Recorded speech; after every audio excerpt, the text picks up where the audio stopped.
normally of this show on Wednesday night, the K&K Sports Show, the B&S No BS Show Takeover week to week in this current time as summer has just kicked off. One more, as always, thank you to Kurt and Kenny for entrusting this time slot to us this week. And we look forward to having this next little about hour or so to talk some sports with y'all. And then you get to see us once again tomorrow night for the weekly What's the Scoop show. I believe our producer, Rob, will be joining us in here soon. He's not here now, but I'm sure he'll be blowing a gasket about something with us before too long. So, Rob, looking forward to seeing you. And Brandon, you're back. You were not here on Thursday for What's the Scoop. You were at another Yankees game. Unfortunately, if I remember correctly, do not think that the bad luck has run out quite yet in terms of your appearances up there. Can we get Ryan Weathers some damn run support, please? Yeah. We are Jacob DeGromming the hell out of this guy. Yeah. Like, in the starts where he's been rough, he's obviously been rough, but he's had a lot of good starts this year. And it feels like in every one of those starts, it's about 6 innings of 2 or 3 run balls. It's literally a quality start in those good games, and he's getting maybe 1 or 2 runs like every time he goes out there. I remember the beginning of the season. I'm pretty sure he was the last qualified starting pitcher to get an inning of run support, or it was either that or he had the fewest in Major League Baseball at a certain point. It was one or the other. But either way, his run support was league worst earlier in the season, and I would not be surprised if that were still the case now. Oh, that because I got to watch him pitch last Thursday at the stadium. He gave us he gave us 6 innings of 1 run ball. Yeah. And it's like that should, especially against the White Sox of all teams, in a bullpen game for the White Sox. Once again, I go to the only 2 bullpen games the Yankees have had all year. And they lose both, and they only score 1 run combined in 18 innings. Yeah. Speaking of which, and here's a sentence I never thought I would say in the middle of June of 2026. Can we talk about the White Sox for a second? Yeah. Where the hell did they come from? It helps when you're playing a crap division, when your division is just terrible. I know they're playing in a crap division, but I mean, they had Eloy Jimenez. They were part of that crap division too, so yeah. They had Eloy Jimenez. They had Luis Robert. I still don't know. They had Michael Kopech. They had whatever the hell that catcher's name was that I liked. They had one of the top young, was projected to be one of the top young cores in baseball for the next decade. And now they're breaking through with not a single one of those players still there. Yeah. What the hell is happening in Chicago? And what did Chris Getz put in his Wheaties? They saw. I just think that when the hype around Murakami died down, because we were all worried about him not being able to hit a major league fastball. Oh, I completely whiffed on that one. Pun entirely intended. Yeah. Maybe you and him traded spots on that one. Yeah, really. But I think that kind of once the hype of that died down and teams kind of backed away once they saw that about him in the scouting report, I think the White Sox were like, you know what, we'll do it. We'll just we'll take a shot and see what we got here, because we literally can't get any worse than where we are. Yeah, no, they were in a no lose situation, probably more than any team but Colorado. Yeah. So honestly, it don't mind me. I'm trying to fix my necklace. But I didn't even hear what the hell you just said. So I'm trying to fix my necklace just now. Because it gets caught around the clasp. Oh, that's annoying. Yeah, but I think that the White Sox are just one of those teams. I mean, and honestly, when it comes to the rest of the American League, outside of really the Yankees and the Rays, everybody is so bunched up. Like, nobody's separating themselves from the pack yet, and we're already at the end of June, and right. It's interesting just because it's like the American League across the board. It kind of just feels like every team is about not every team, but every team is still right there hanging in the thick of things. And I mean, you look at teams, even looking in our division, Like, yeah, the Jays are pretty far back and the Orioles are pretty far back, but when you think about what the wild card has, and obviously with the second wild card being a thing now, none of those teams are out of it for a second wild card spot. So it's really interesting that like they might be out of it in terms of a division. A lot of these teams, like maybe the Tigers, obviously Tigers, Royals, Right. uh, Angels, etc. Obviously Orioles and Red Sox, but they're not out of it in terms of a wild card. And the American League West. I mean, it's funny that the Mariners are basically a 500 team this year, and yet they're winning that division by 2 games. And then every other team, the other 3 teams that are really close behind them, are 2 games back, and then the Astros and Rangers are both 2.5 back. Like it's like none of them are above 500, and yet they're all right behind the Mariners, chasing them for that division. So the American League West is tight, and it's not great. The Central really isn't great. You know what the AL West this year reminds me of? Do you remember? And of course, I got to talk about this for a second. But do you remember several years ago when you could win the NFC East with winning 9 games or so, 8 or 9 games, and it was called the NFC Least? Yeah, That's pretty much what I'm looking at the AL West and thinking of right now. Like yeah. it's just whatever team sucks the least. That's all it's gonna. That's all you're gonna have to do to win the AL West. It's just so funny how I look at, and it's crazy how much we complained in the first month and a half or so about how the Yankees got off to kind of a slow start, and and the Rays were just skyrocketing out of nowhere, and yet right now we're what are we we're basically we're 4 games in the win column ahead of the Rays for the second best record in the AL. For our After losing our captain. yeah, after, and it's crazy because if you look at really any other year besides this year so far, Judge goes down, the season's over. exactly This year, Judge went down, the season got started. yeah, it's the weirdest thing. Like It I it is such a and what I will say is what a lot of the Yankee media and Yankee coaches and whatnot, and I don't know if you agree with this, but I think that what they're pointing out is that this year the depth is yeah just better. I mean, Ahmed Rosario has played an. I mean, Rosario can't play defense to save his life, yeah but he almost far more often than not will get you with whatever you need offensively in the moment. You don't want he's to a see him start. professional You hitter. don't want to see him starting on a day-to-day basis, but he kind of reminds me of IKF a little bit, where he'll come through in the big moment in a weirdly consistent way. Yeah, But if you have to give him 400 at bats, it's probably not going to be all that pretty. But yeah, if you but if he does kind of that thing I talked about. I don't know. Actually, you probably didn't hear it because you weren't here.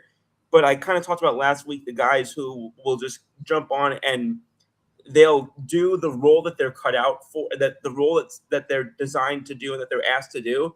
They'll just fill that role to a T, and I think that's what Rosario has really done. And I think that's been the case with some of the other guys too. And with that, um, we got YouTube here. We got Hank Greason saying hi, Hank. Thanks for tuning in. And then we've got I think these he are, just pumped it. I wonder if it's bots or not. These couple ones we have on the Yeah. one we have. Hey, Brandon, you're not connected on Facebook, by the way. You got to reconnect.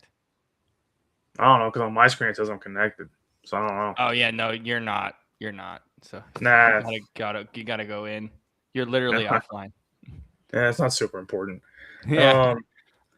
But we'll figure it out after because on my screen it literally told me to Yeah, connect. it says you're not on mine either. Yeah, that's so weird. I don't know Yeah, why. I don't know. It's buggy. Just reconnect after the Yeah. show, I guess. But Rob, glad to see you. How you doing?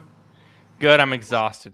It's been a long few days, so Understandable. ready to do this and sleep my head off.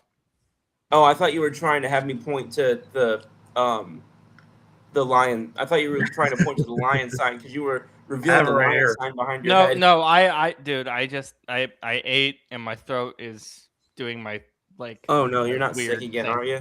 No, I just have this weird thing with my throat where I like have to move my head to Oh, like okay. get it down. It's really weird. Brandon, to wrap up the topic we were talking about, before that, so you had mentioned, or we had mentioned Ryan Weathers, and we had talked about his run support. I Yeah. looked among 60 qualified starting pitchers, his run support per game is third worst, Ugh. with 28 combined runs of support this season, which averages just over 3.1 runs per 9 innings. Yeah, you got basically all of it tonight. Yeah. You got all that tonight. The only two guys that are lower than him are Michael King of the Padres and Tanner Bybee of the Guardians. That's Here's a fun. depressing. I feel bad for Michael King. I can't. That's so bad. Here's a fun one. The Yankees also have the pitcher in Major League Baseball who's averaging the most run support. Any guesses who that is? Most with the Yankees? No, most in baseball. Oh, but wait, is it also a Yankee? Yeah, he's on the Yankees. Oh, there's no way. There's no way it's Cam Schlittler. Nope. Yeah, because I was gonna say he doesn't get a lot of run support either. At least not as much as he should, I should say. To be fair, he doesn't need that much. Yeah. No, well, actually, Cam Schlittler's right in the middle of the pack. He's 39th out of 60. Yeah, he should be getting more than that though. Oh my God. Who was it? What, Garrett? Nope. Rodon? He's not qualified. Oh, so him and Rodon are out. Is it Warren? Yep. See, but that only fuels my I don't like Will Warren agenda even more. Per 9 innings. 8.62 runs per 9 innings of support. Yeah. That's what? Yeah. That's why I feel bad for, like, that's why everybody's like, oh, Will Warren's such a great pitcher. I'm like, yeah, but he also gives up runs at the worst times possible. Like, even if he, like what was it? He gave up, I think it was what? He gave up 6 runs. Well, he didn't give up 6 earned runs the other day, but he gave up 6 runs in total. Like, yeah, 2 of them were earned. Yeah. But it's like, you still got to stop the bleeding somewhere. Like, Will Warren's is a guy where it's like, it's almost like the second he doesn't cruise along in a game, the second he walks a batter, or the second that he gives up a hard hit ball in the gap, he just falls apart. It seems like it just happens every time he pitches. And it's like, I don't hate that because he's basically like your 5th starter anyway, roughly, or whatever. But I just don't like, I don't like how people sit there and keep saying that Will Warren is a great young pitcher. And I'm like, he doesn't give you any length. I've said that for the last 2 years at this point. He gives you no length. And he's just not consistent enough. It's like 2 great starts in a row, 1 really awful start, then 1 okay start, then 1 good start, then another awful start. It's like it's not enough. Like, everybody's like, oh, his ERA, like, and this is where me and you kind of agree when it comes to ERA, like how it can be misleading at times, because right. I'm like they're like, oh, but he's only given up like 3 or less runs in like 6 straight starts. I'm like, yeah, but how many innings pitched? That's the thing. Is like, he's not giving you length. So if he's only giving you 4 innings, I don't care if he's giving you 0 runs or if he's letting up 5 runs. He's only giving you 4 innings. Yeah, well, I mean, and that's the thing is, and that's how we talked about. He doesn't have that FU put away like stuff. He's got that kind of, and again, I'm not trying to disrespect the player I'm going to mention, nor am I saying that Warren is on his tier, because Warren will never be able to shine his shoes. But he's kind of like that Greg Maddux type of pitcher where it's all about more of just like where you put the ball rather than getting it by the guys. Also, I looked at the Will Warren stuff more. So those 75 runs I mentioned, 37 of them came across 3 starts. 1 against the Athletics on the 31st of May, 1 against Houston on the 24th of April, and 1 against Kansas City on the 18th of April. So half of that was across 3 starts. Half of that run support was across 3 starts. Yeah. Like, and then look who it's against too. Like, That's you also got to think about that. But it's like when Yeah, I you talk still got to beat those teams. when I talk to people about Will Warren, I know quality starts are also another one that people kind of go back and forth on. I know you do too. But like, Yeah, well, well, again, it's like most of these statistics, right? yeah, To me, it's just it's contextual. Like, yeah, like, yeah, obviously quality starts are a great thing, but if a guy goes 5 2/3 and he gives up 3 runs, is that massively different to me than 6 innings for 3 runs? No, not yeah. really. It's just Also, like, yeah, if a guy goes 8 innings, and this doesn't happen a lot, but it has happened. If a guy goes 8 innings and then just on his last pitch he happens to give up that fourth run, it's not a quality start anymore. But 8 innings and 4 runs, I'm still taking yeah, that yeah. if the guy gives you that much length. Well, that was the same thing when I told people about when Max Fried wasn't looking great, but he was still giving you 6 1/3 or 7 innings of like 4-run ball, and I'm like, Yeah, yeah, because I'm like they're pushing him in April to like 105 pitches, and he's gassed. Like I'm like, you got to understand that context matters. But for me, it's like when I think about Will Warren, to me, Will Warren and Michael K's even said this year. He's always in the last since he's been a starter. So since the start of last season, because he's been a starter now for a year and a half, he's constantly susceptible to that one bad inning every start, or almost every 99% of his starts. It's always one bad inning, yeah. and it's like it's it's the same way I feel about Rodon, the kind of, and look with Rodon's contract. That's why I give him even more crap sometimes.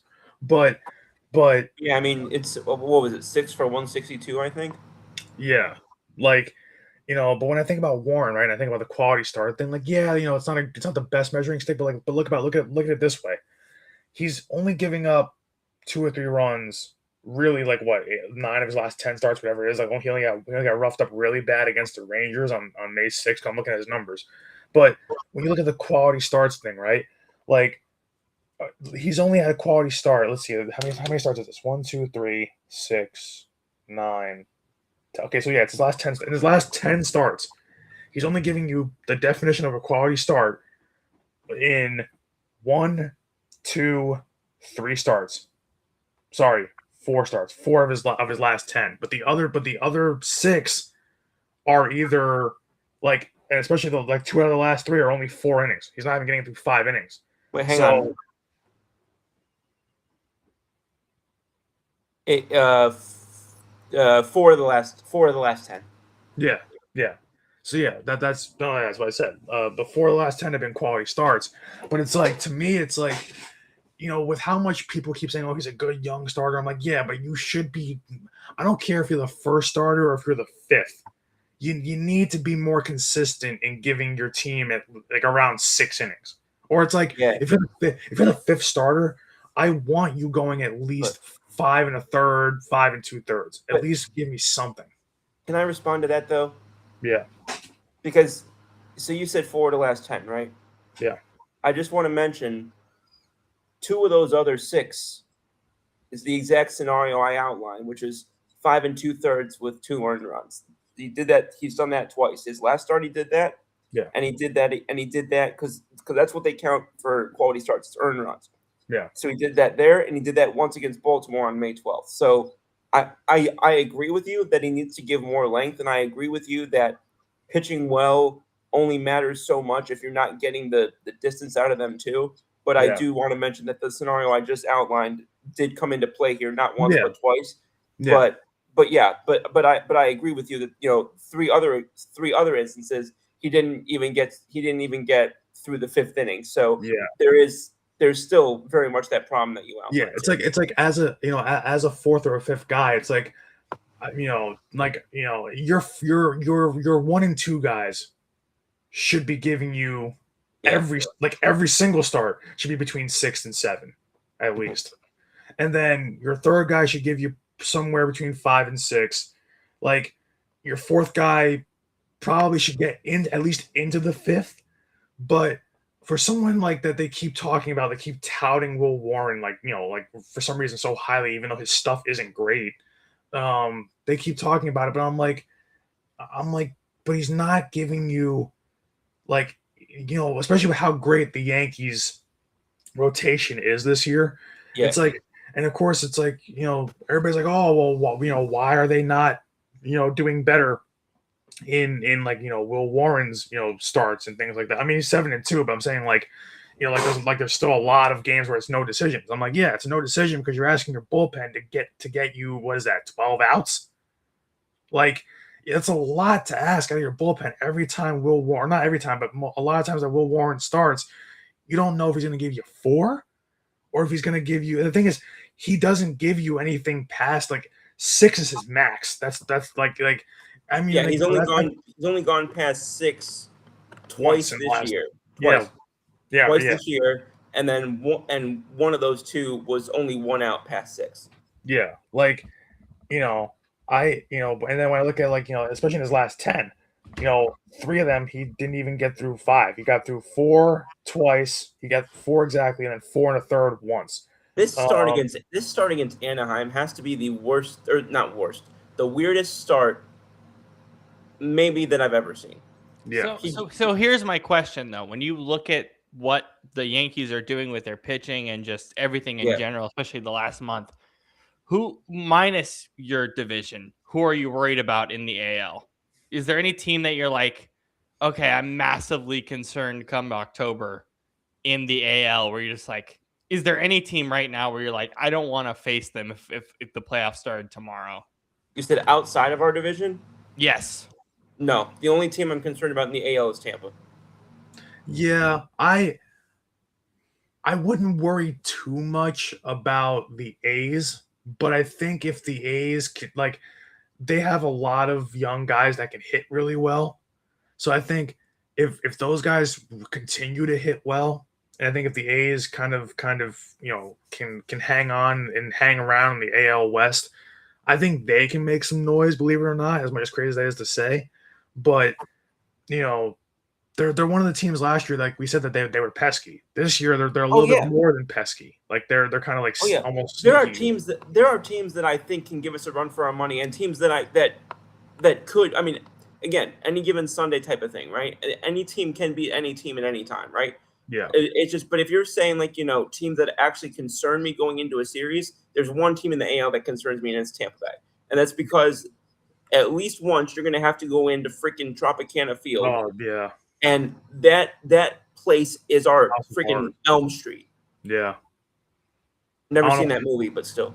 I don't know why, for the love of God, I don't know why every time we go in there, no matter if it's a 3-game series, a 4-game series, I just expect us to only win one of those games.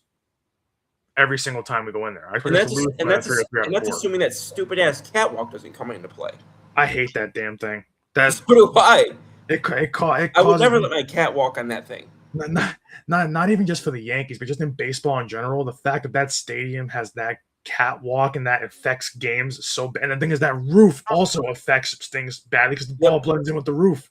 Yep. So, like, that stadium, I really wish they would have built that new stadium. There are plenty of stadia in Major League Baseball that have roofs that don't impact or influence or obstruct or whatever you want to say the flow of the game. There are plenty that have made it happen. Yeah. And so, and just because Stuart Sternberg, or who is it now, Pat Zalitsky, just because these guys are not willing to spend on players, you can't update a freaking roof. Yeah. Really?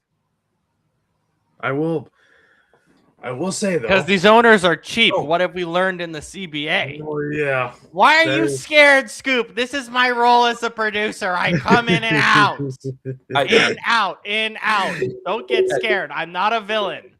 Relax. No, but these owners are cheap. This is what it is. You just see it with the new CBA. It's like you want to put the rounds down in the draft and all this stuff. I mean, come on. So I'm glad you mentioned the draft, because if there's one underrated thing I'm hoping for in this new CBA, please let every draft pick be tradable. They don't do that? No.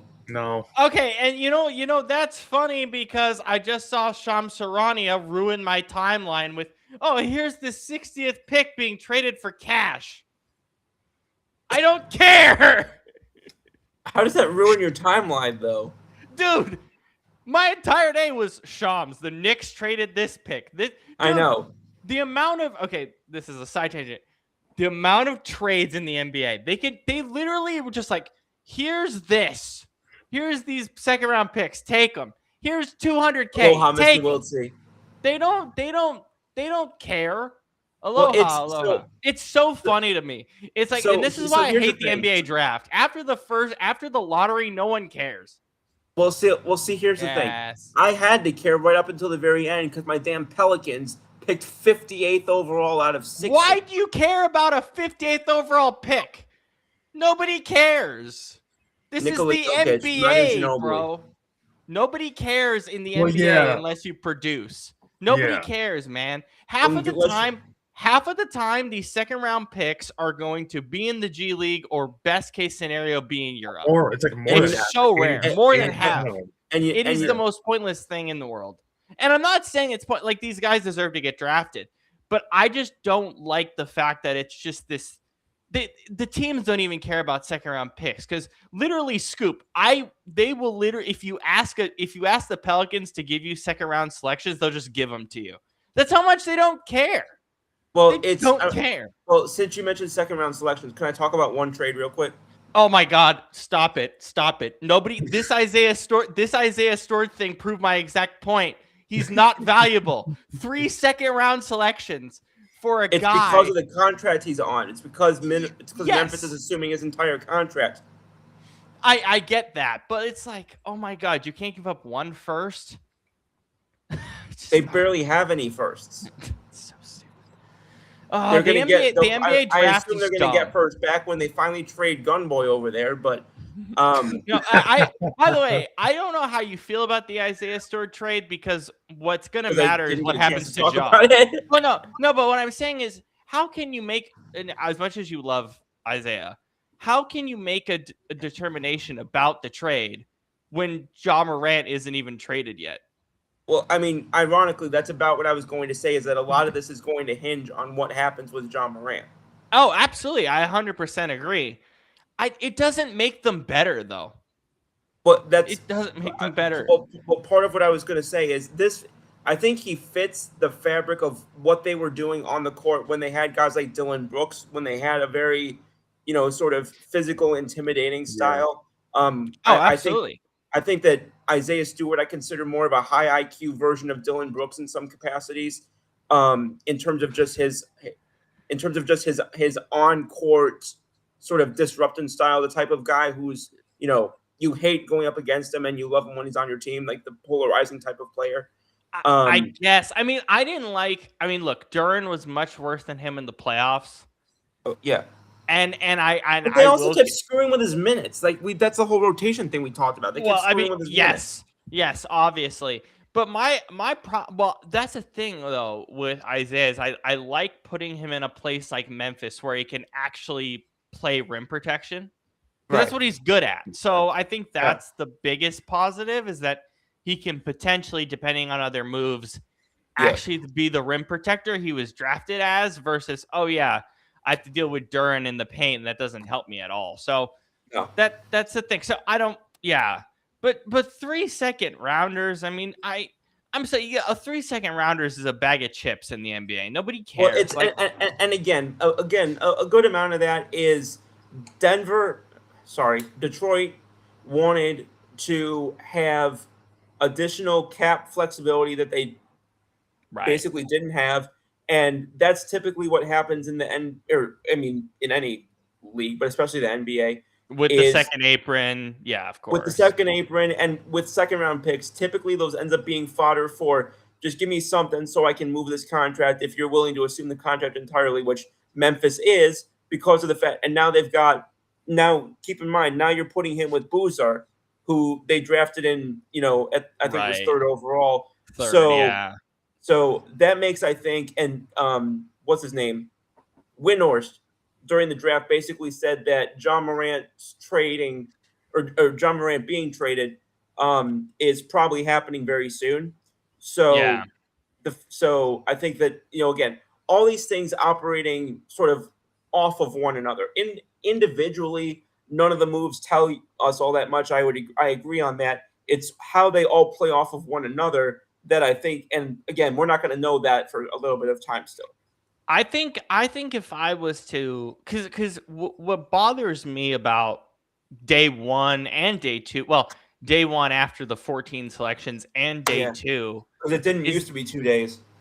Well, I was fine. I was fine with the move in the second round of day two. I thought it was genius because I was like, listen, round two is like pointless. It's essentially it really only cares about it. Really, you only care about it for summer league, but that's it. You gotta think about it. Like when it comes to the NBA draft, the first 10 picks are worth it, and then after that, it's like what the hell else is there?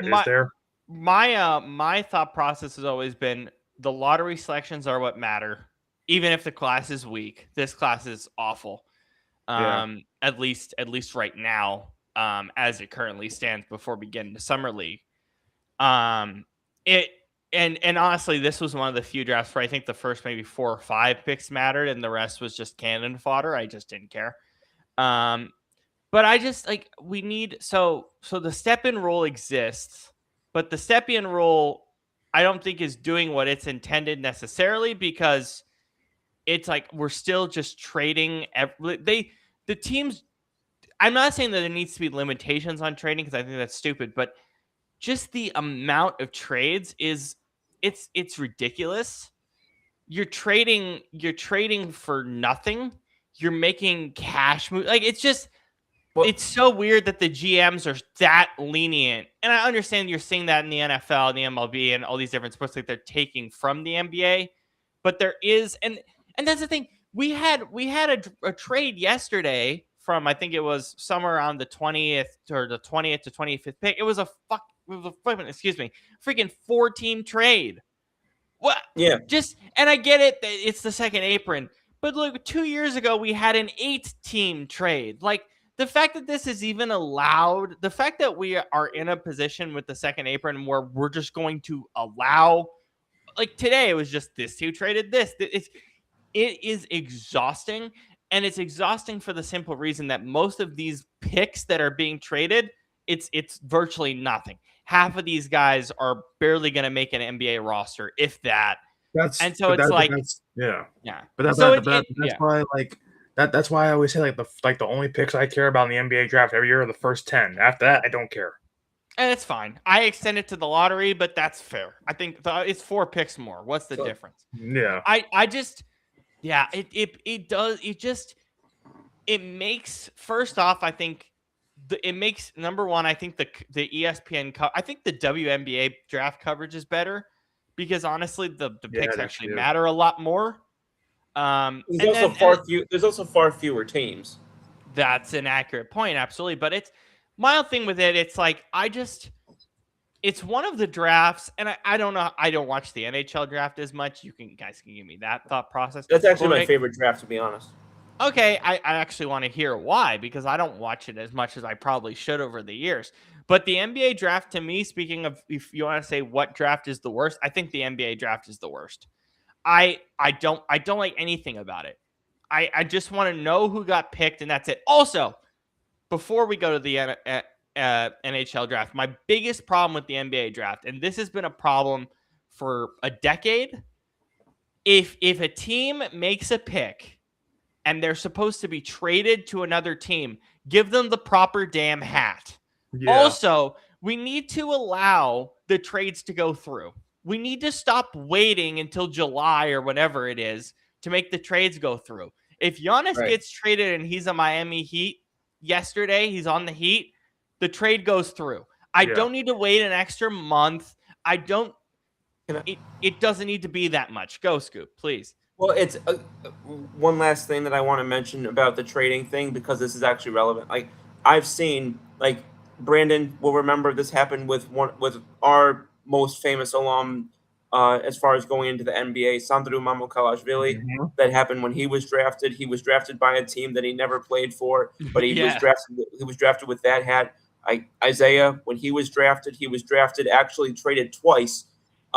He was traded either from Houston to Portland and then Portland to Detroit, or Portland to Houston and Houston to Detroit. I can't remember which order. It's ridiculous. I completely agree with you. And then So going over to why I like the NHL drafts, and it's actually, I guess I should say more. It's more with how they do the pre-draft and the lottery of it, Yes. because when I don't know how often y'all watch the NHL draft lottery, but It's fun. It's fun. I'll tell you because what. it's not only is it fun, but how many times have we heard the NBA draft lottery is rigged, the NHL draft lottery is rigged? How often do we hear that? So what the NHL Every started year. doing a couple years ago is they will take, as the four numbers or whatever it is, they will take each combination of the lottery balls. They will put them online, and then they will put the numbers up next to each team as they're drafting and saying, this is the number that if it's drawn next leads to this team getting either pick one or pick two. I think that level of transparency is something that any league that wants to do a draft lottery, I think it's a show of, for lack of a better phrase, I'll say good faith for the fans. I just think not good faith. I think the exact word, as you said, is the transparency aspect, Transparency. which the NBA just doesn't care about. And also, like, there's just so many like when Victor Wembanyama got drafted, we all knew he was going to get taken there, but the Spurs can't outwardly say, "Oh yeah, we're going to take him." Yeah. They not. It's the so only- annoying. The only example I can think of a team actually saying we will take this guy before the draft starts was in 2012 with Andrew Luck with the Colts. Yeah. That is Shaq in the Well, 90s. Yeah, Was yeah. Shaq? when I Shaq, was, they were very let me much like. rephrase. I'll rephrase that. I'll say when I was alive. No, like Shaq's. I think Shaq's one with Orlando, I think, started it because they were once it was done, they interviewed the owner and the GM, and they're like, "Are you taking Shaq?" They're like, "Yeah, we're just taking." Yeah. Him. And I think This I think the NBA just got mad for some reason about it. Well, it's because they're not just looking at it as a sporting event, they're looking at it as an entertainment thing, right? And they think that it interests people more, or it'll drum up more interest if that's completely held private or completely kept private. As if the fans are stupid enough to not know when there's a consensus number one overall player. I'm gonna go into the dating thing really quick. This What? is a massive sidebar, but I think What? when This I should be think interesting. I think when like not women, but I think just people in general think about sports and they're like, "Oh, it's so dumb. You're watching a guy kick a ball around. Oh, it's so dumb. You're watching this guy throw this thing around." I think what it really should be is, "Oh yeah, you spent 2 hours of your day watching people walk up on a stage and walk off." There's nothing dumber than that. Actually, Nothing. I can name something dumber, and it's one of my favorite things of sports every year. The trade deadline shows.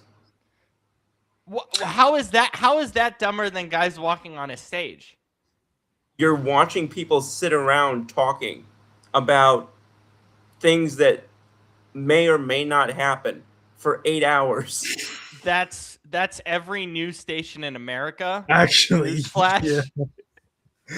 Yeah, it does happen. Because Sports Center does it too. There's nothing. And I look, the NFL Combine is watching guys in Lycra run around. So that Yeah. I don't know how much. I mean,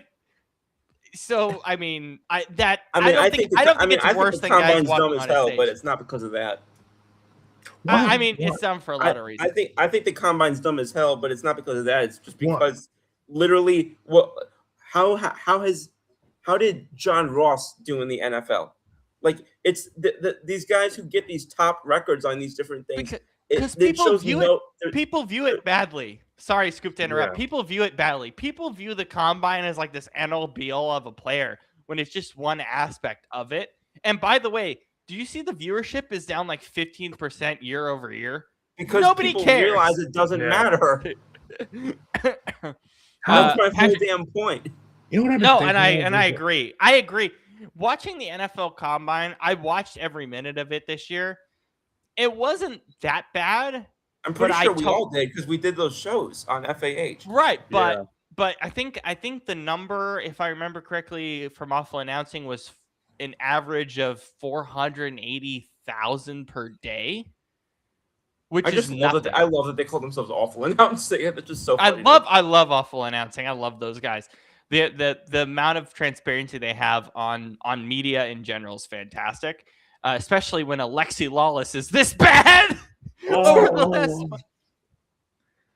I didn't even think I was gonna hear his name tonight. Now that I do, I want to throw up. I don't think okay. This is gonna sound awful. Oh boy. There's nobody worse in sports right now than Alexi Lawless. Not that I can think off the top of my head. No. I don't think the guy's like trying to be like, we need to call it soccer. No, you don't. No, you don't. Especially when you have Zlatan and freaking Thierry Henry.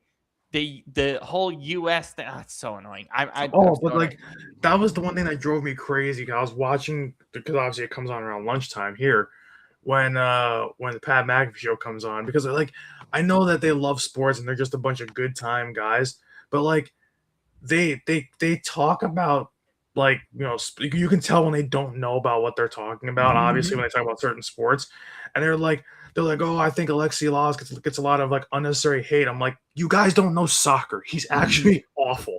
He's like, really bad. I'm like, he's bad. Like, you don't understand why he got kicked off for a few days, because he's that. I mean, no, bad. he didn't get kicked off. He did exactly what I wanted Fox to do, which is just put him on the road with Rob Stone, because Rob Stone is the only guy who knows how to control him. Yeah, and then they just reneged on it. They said, no, we're gonna put him back. I'm like, why? Why? Just leave him there. Leave him on the road. Put him on the road. He's fine. Did you see how happy Zlatan and Thierry Henry were that he was gone? I love that. I love that Zlatan said, "You're welcome, America," and I was like, "Thank you." Yeah, like, there was people like in the comment sections, like under every single Fox soccer post, saying Alexi Lawless sucks, get rid of him. He sucks, get rid of him. I'm like, so when Pat McAfee is like saying the complete opposite thing, I'm like, listen, Pat, you are literally the 1%. You're not even the 1%. You're the 0.1% here. We all hate him. I mean, I'll be honest. People are freaking out about how bad he is now. You and I known for years that he's been bad, because we watch it. He's been terrible for years. I called him out on something a couple of years ago when he was talking about the U.S. men's team a couple of years ago. Talking about, oh, this team is so good. I'm like, bro, and that was during the period where we were like not even going to qualify for the World Cup. Exactly. Yeah, I'm like, what are you watching? Like, I'm like, listen, I know you're an American. I know that you are a former soccer player. You are a former U.S. soccer player. But oh my God. I don't understand. Like, when he speaks, I cringe. Like, he sat there the other day as I'm watching this, I think maybe 2 days ago. He sat there on the broadcast. Like, Terry gives a little bit of insight. Zlatan gives a little bit of insight. Then they go, like, then there's like a little pause because they know Alexi's coming up next, and like, you can see them like start to cringe, like they're just like, oh, here we go. Yeah. And I'm like, oh, Alexi, what do you think? Because he's just sitting there at the end of the panel, and I'm like, you can tell that they don't want him there. So then, like, because they were. Look at this guy's cut when he was playing. I still can't get over that he was allowed to do this. He looks like a hit. I mean, he looks like a hippie, but like, what I don't understand about him is, like, the other two guys, like, you are a former soccer player, no less. Like why is it like that almost every U.S. soccer player has the worst takes of all time when it comes to soccer? Oh, that's right. You don't play at the highest competition. You play in the MLS. I think the best three who are like Americans and actually know soccer is, number one, Carly Lloyd, which she needs to be on these broadcasts a lot more because she's fantastic. And then it's Landon and Tim Howard, because they actually have talked openly how much they hate the U.S. Federation and the soccer system. A lot of people didn't like Landon at first. I thought he was fine, and then people came around him over time. I saw you put this up, Scoop, but Yankees postseason chances. I mean, you guys are going to make it, right? I mean, there's not really a question at this point, unless something goes awry. Yeah, if you're talking about chances of making it, I think that they're well into the 90s. Unless we're saying, like, chances of making a deep playoff run or World Series. If you're talking about World Series, like 60, 70, maybe we can put it. I'm not comfortable going that high. I again, it comes down to two other teams for me. It comes down to Tampa, and it comes down to, excuse me, sorry. Brandon, you want to jump in for a sec? Yeah, when I think about the chances here, I'm gonna tell you why I give it about a 33% chance, 1/3, because for a World Series, for a like a World World Series, Series berth. I'm saying berth, not winning the thing. Berth. but I'm gonna tell you why, because the 33% is obviously because the Yankees are that talented. Then here's where the other 66 comes in, because the other team, like Scoop said, is the Rays, that worry me, and then the other team is what happens if the Yankees' bad side rears its ugly head. So you have the good Yankees, the Rays, and the bad Yankees. So it's like that's why I'm giving it 33%. I'm like, there's a 33% the Yankees will make it there. There's a 33% the Rays will kill us, and there's a 33% that the Yankees will literally turn into 2023 and collapse and just fall Please, apart. The one thing that excites me is I'm excited to see Jazz complain about the bad weather once we hit October. I It's like, why did you not hit the ball? Well, did you see it's like 50 degrees out? It's October, you idiot. I tried so hard to not bring up that sucker, no pun intended, but oh my God. When you are pissing off your own manager to the point where he's talking about it on a show, basically said, Jazz pissed me off on freaking whatever the hell that name of that show is, Talking Yanks. Was he on Talking Yanks? I love when he's on Talking Yanks because he's actually you cut out so badly, you turned it to Robot Rob. Yeah. I think I also saw you guys cut out. Am I good? Yeah, I think we all did. Something happened where it dropped. I think we're okay now. I think we're good. Yeah. And then so continue on Jazz. Yanks. I didn't hear anything after that. No, that's all I was saying. I love when he's on Talking Yanks because he just doesn't care. He'll say the stuff that the media media that's interviewing him in a post game. That's what I love. He will actually say the stuff. And he's cautious, but he's not he'll and also I think he respects that they actually watch Yankees baseball. Yeah. Because you know what I mean? So well, not only did they actually, I think part of it also might be the fact that like he's choosing to do this. It's not like a contractual obligation. Like he's actively choosing to go on to this show. And I, like you said, I love when he does it. I've watched increasingly more and more. I didn't used to really watch Talking Yanks in the very beginning. And I make a point to watch them, especially when Boone goes on, because they literally will say, like he will give them straight up information. They'll be like, who's going to be on the bench in the next game, or they'll say, what was or they'll ask, what was the decision, or what went into the decision to play, let's say, Volpe over Caballero. Let's use that as an example. Yeah. Speaking of that, Jay gave us like gold on our Instagram, on our DMs. He's like, I need Anthony Volpe out of here. And it made me die of laughter because it's not. I feel like it's not only Yankees fans saying this. I feel like we're getting to a point where the rest of Major League Baseball fandom is like, this guy is not good. And we're tired of him. You know what's funny is like he's on since like the last 2 weeks, he's on a good streak of hitting. But the thing is, Volpe does this every year where he gets people to believe again, where he has a 2 or 3 week just stretch where he's just hitting the lights out, and then he's playing well, and then he goes into a 2-month depression where it's like, okay, then he sucks. This is the real Anthony Volpe. Like, well, the fielding's always been bad, right? Yeah. And even in this series, he struggled a little bit. But like, it's just with him. It's Godfather 3. Just when they thought he was out, he pulls us back in. Yeah, it's like he's done well the last few games, like hitting wise. Like he's getting 2 hits a game, 1 big hit a game, whatever it is. But it's like, but when you've got Caballero also playing well, I'm like, and Caballero's is not asking to play the outfield. Like he just has to out of necessity at this point. But like I'm somebody where it's like Cabby back now might help that. Yeah, well, yeah. But I still believe in my heart of hearts that Caballero should be our starting shortstop and Volpe should be backing him up. That's I think that's half fair. agree with you. Yeah. I half agree with you. Yeah, What's like the other half, Scoop? I'd put Volpe back at second where he belongs. that's That's see, it's fair. like the only thing that you sacrifice with that is Is and what because Jazz Chisholm? no, but Jazz is still a better hitter than Volpe is overall.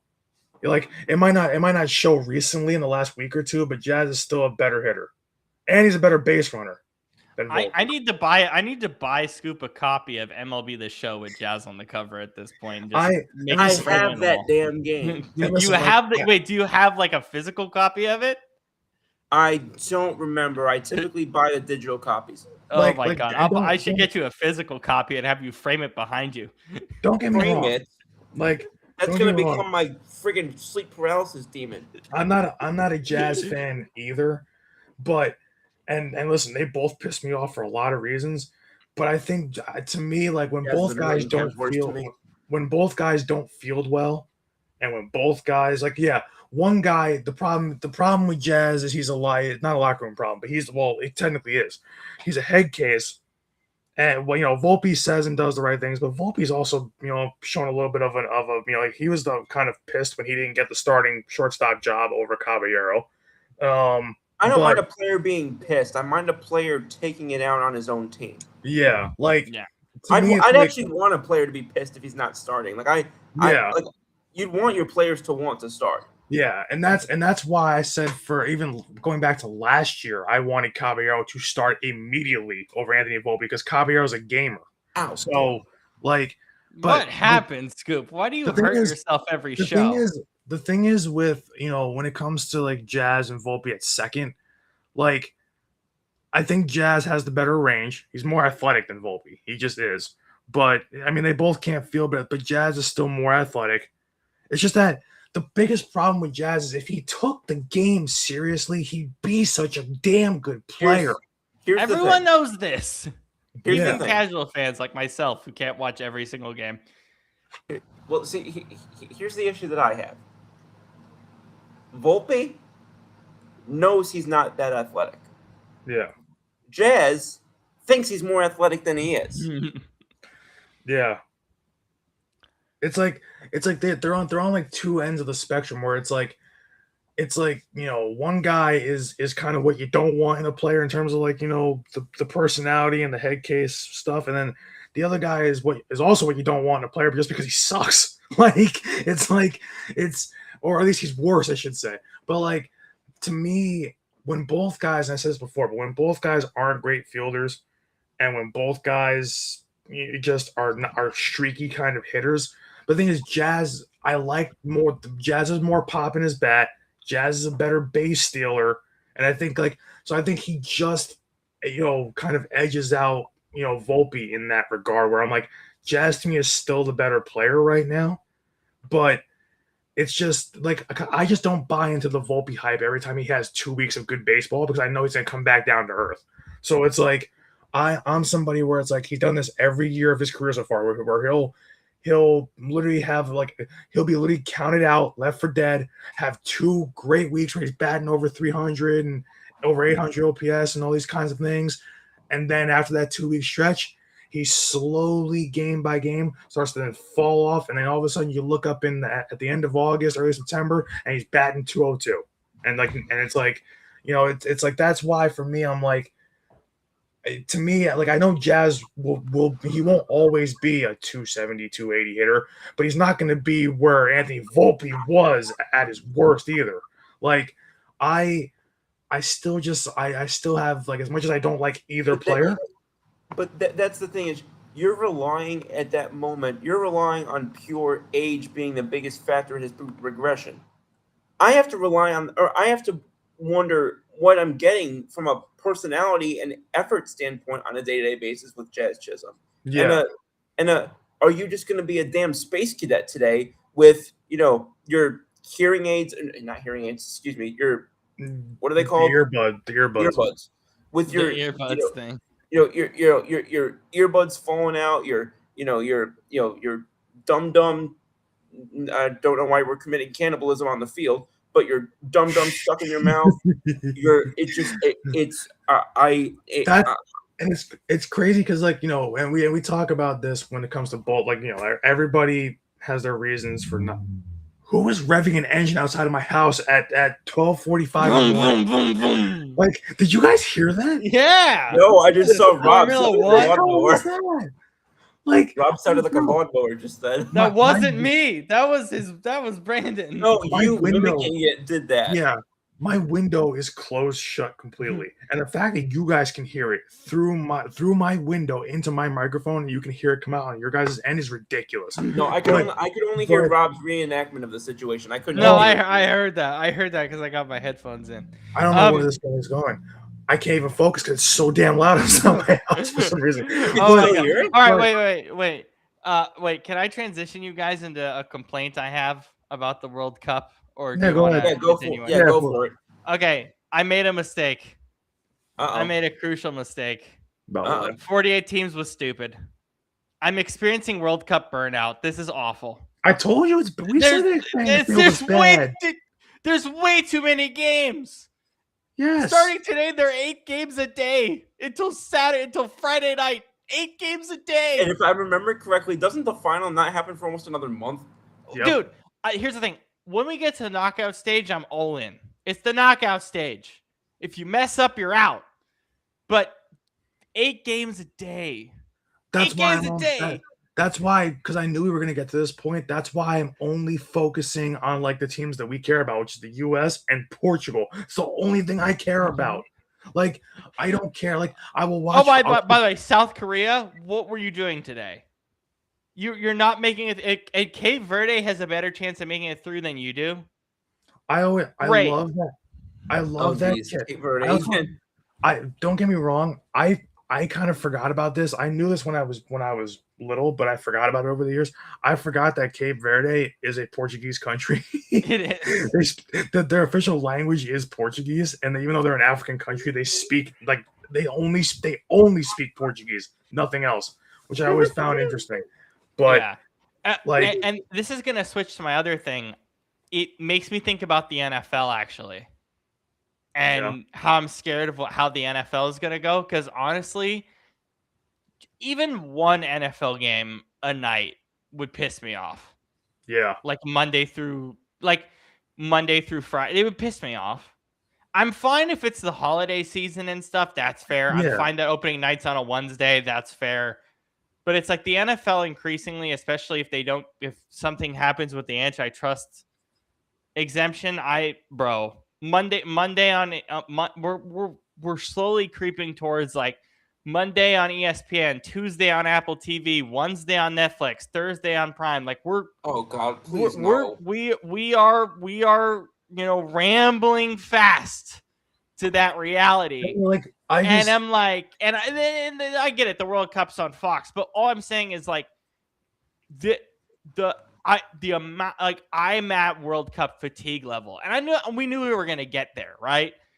But I didn't think it was going to come this fast. By the middle of match day 2, I was like, just get me to the knockouts. Yeah, a bunch of these teams, and I get it. Canada lost, and it sucked because they could be playing at home and they have short rest, whatever. They'll probably be fine against South Africa anyway. Even the round of 3-2 games are not going to be that interesting. There's a lot of them you're probably just gonna be like honestly, USA versus Bosnia. I'm not that concerned about Bosnia next week. Yeah. I'm not, so it's like, and so I'm just bothered by this thing where it's like we live in this reality with sports. It's like more is better, and I to an extent yes, but also to an extent no, because then you're oversaturating the living hell out of it. And I would argue that the quality of soccer the past month, or the quality of football, whatever you want to say, has actually not been that good. Yeah. Just across the board. So I don't. You gotta think about it this way too. Like we talked about like expanding it and how bad that was going to be for soccer. But it's like, you gotta think about this. And they mentioned this today. And I'm glad because Mike Grella mentioned this on the Pat McAfee show today. He said, and because he's a guy who's been around the game for like 20 years, 30 years, whatever it is. So he's been around the game forever. But he even said, he was like, and he flat out said this, and he was like, he's like, no disrespect to the team, to the like the lesser teams in the tournament, but he's like, it's ridiculous to have an expanded field because like there's teams here that shouldn't be here because Right. because like he's like Uzbekistan. He basically, to paraphrase, he basically said Uzbekistan. What the hell is that? Because he's like he's like the only the only place that he's like out of the starting 11, 10 of those guys play in their own country in their own league, and they've never yes. seen professional soccer in their life. So it's like, Yeah. you know, I originally was okay with it through match day 1 of the group stage, and then through the middle of match day 2, I was like, oh, this is too much. Yeah. And these games aren't interesting, and I'm just waiting for the round of 32 to do anything. Like, I just don't. And even the round of 32 is not going to be too interesting because, like we said, it's an extra round. But here's the problem with an extra round also is you're going to have the top teams in the groups facing the third team to make it out of the group. So they're going to smack the living crap out of the third team that they face. And if they don't, we're going to have a serious conversation about whoever that is. Yeah. Yeah. And then it'll make for an interesting story. But you know, but those, like, especially with the knockout stages, teams also know that this is quick. You don't have another game to play after this if you lose. So those top teams will also elevate their play. So I don't expect a third team out of a group to beat the top team in a group. I don't. Maybe Belgium if they go through as the third, because that's probably the only intriguing thing. Congo could if they get through. Yeah, they're interesting. I don't. I originally liked it, and then I began to realize. I think we all began to realize slowly but surely that these top teams are not taking the group stage seriously. I never liked it when we were going through the groups. We were picking like our you know, who's going to finish in the 1, 2, 3, 4 spots for each group. We were doing that on the show. I even said, I'm like, what the hell is Uzbekistan doing in a group with Portugal and Colombia? Like, what the hell is that? Like, I'm like, there's no way that team's gonna finish anything other than 4th. And props to South Africa. Okay, it's great that you made their knockout stage for the first time in your country's history. That's awesome. Now, was South Korea terrible the whole tournament? Yeah.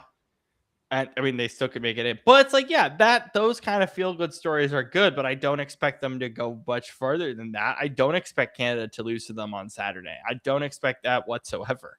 Oh, you know what I find interesting? Because I'm thinking about this, especially after and I say we because I am part Portuguese. Yes, I'm American, but I am part Portuguese. You're wearing the jersey. You can say we. Yeah, that we blew out Uzbekistan, but I was also thinking about this because they keep calling it. They keep saying that, at least for a lot of the guys, it's their last dance. Yeah. But is it really for Ronaldo when the next World Cup's in Portugal? Yeah. Dude, he's in his 40s. I think if any, you realize that he's not only going to be an ambassador for that World Cup, he's also the primary ambassador for the Saudi Arabian World Cup in 34. Well, yeah. And we know he's not going to play in that. I'm just thinking that I wonder if not that he plays one more, but if they just put him on the bench like they're doing for Neymar in Brazil and just saying, here's your spot. I that's a whole different thing because I just can't believe Neymar's even on the roster. But that's when he's not healthy enough. But you know how much of a draw it would be to have Ronaldo on the port. I mean, I know he's old. He is. We know that. But just in general, having him there to play for Portugal in that World Cup. Like, I guess, but 44-year-old Ronaldo, really? I mean, at 41, he scored. I mean, listen, I don't care who the opponent is. He scored. He had a brace, and we didn't think he was going to score at all. I think Messi's going to be at 41, 42. Yeah, I don't see it. I don't see it either. But I don't rule it out as quick as everyone else is.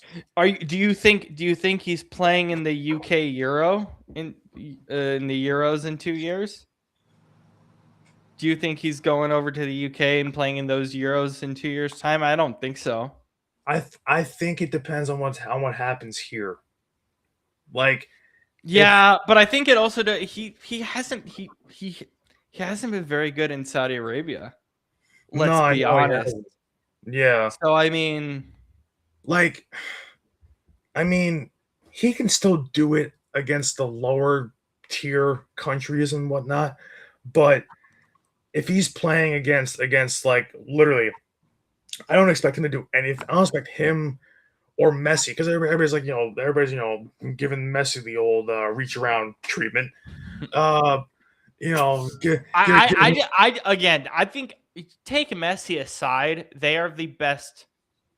They're the best constructed team in this tournament. They're the best. They're the best right now, and I don't think it's relatively close. They're the best defense. They're the best defensively. Offensively, I have problems because it's like all you gotta do is throw basically two guys on Messi and see where it goes. It's kind of ironic that it is, and I'm not comparing England to Argentina. I don't think they're close in talent at the moment, but you see England's back line against Ghana, for example. Yeah. And we were concerned about England's back line. So even if they play a lesser opponent, I mean, the Ghana game was worrying. Not that they needed it, but it was worrying. Like, so you know, like when I think about all the guys who are older in this tournament, like a Messi, like a Ronaldo, etc. Like, you know, everybody's talking about like, you know, and obviously they're still great because they still command a lot of respect. They command a lot of attention when they get on the pitch and things like that, and rightfully so because even still, if you even look at because everybody was making fun of Ronaldo in the game against Congo, but he's being triple teamed, and then the rest of the team is just not creating any plays for him. They're not servicing him.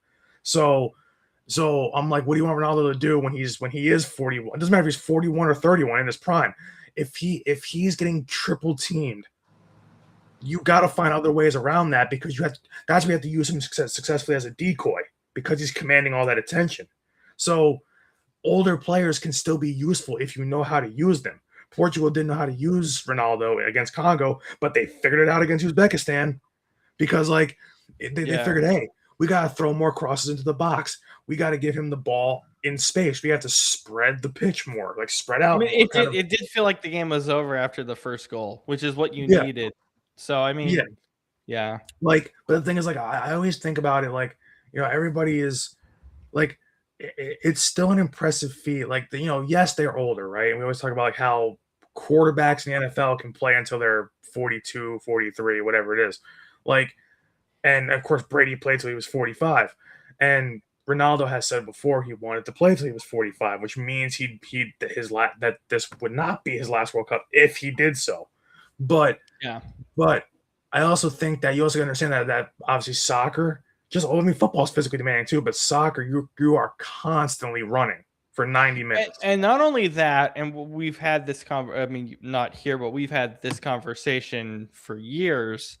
Doesn't matter where you play in the world. You're playing. If you're on a national team, you're playing the entire year. Yeah, you're playing 365. Yeah, and that wears. You know, it's obvious. Football's only what 20 weeks in total. So they're just dramatically different, but the wear of that is, I mean, even for Ronaldo in Saudi Arabia, you could see it wearing on him a little bit. Yeah, you know, at the club level. Especially with the injury concerns that of course we have to mention Neymar. I mean, his leg is just tape at the moment. You know what I mean? I look at Neymar, and everybody keeps trying to group him with like the greats, and I'm like, his fall from grace was so bad. Yeah, it wasn't really his fault. I mean, he tore his ACL. He tore his Achilles, and by that point, or I think it was an ACL and Achilles. By that point, it was over. It was over. And soccer, for any player, soccer's all about your legs. So it's like, you know, if you don't have it, you're not going to play anymore, basically. So there's a reason he's back at his boyhood club in Brazil and not in any of the top leagues in the world. There's a reason for it. I like the thing is like, you know, I kind of, you know, it's not his fault and things happen, but the thing is like, I always think about that when we talk about other players and other sports where it's like very high peak, but not long enough to be great. Yeah. Like that's how I look at it. I look at Neymar, super high peak, not long enough to be considered on that level of a Pele, Ronaldo, Messi, etc. No way. Like at his height, yeah, but it was so short lived. Yeah. just in the grand scheme of a career. Also, I do love that Americans don't know who Erling Haaland is. That's yeah. I can't do that. Are you serious? The memes about him chasing down I forget what team they were playing, chasing down the soccer player that had the ball at his feet because he's like this running at him. I'm like, Dude, that is the scariest thing. He's like at the beach, and it's clearly Erling Haaland, and he tricks these people that he's not a professional soccer player. What? The guy is like tall and dude. Like, and that's what's funny about this World Cup is like, yeah, it's awesome and everything, but it is funny the amount of Americans who don't know any of the top players in the world right now. Yeah, they just know who Messi and Ronaldo is, and it's Erling Haaland needs to be up there. Yeah, like seeing how Norway's playing. Like, I mean, to be fair, I know a lot of names. I couldn't tell you most by the face. If I give you Erling Haaland's face, you won't immediately like 1-to-1 that. Hell no. Damn. See, you play Football Manager. I couldn't tell you one person's face. Jesus. Okay. Yeah, like that's a problem. Thinking? Like, if you ask, but you're also young on that. But like, you're also young, so I get that. But I'm saying, just general Americans that are like, I'm getting hype about the World Cup. Yeah, do you know who these people are? Oh, do you like? If you ask the average American like who James Rodriguez is, they wouldn't be able to tell you who the hell that is. I'm like, okay, of course you don't. So stop watching it. Like, don't say the U.S. is going to win the World Cup when you can't name me any player outside of Messi or Ronaldo. Don't do that. He called Pulisic a top 5 player in the world. Oh my god. That's one of the worst takes I've heard. That's one of the worst takes I've heard. And like, after did you see how bad he struggled at AC Milan this year? It wasn't that. It was awful. You mentioned FM. Did I tell you that the team that the FM save that I did I tell you that it got better when Pulisic got hurt? That's so stupid. I cannot believe how bad FM 26 is. It's a really bad game compared to 25. Making Tim Ream captain is when the team took off.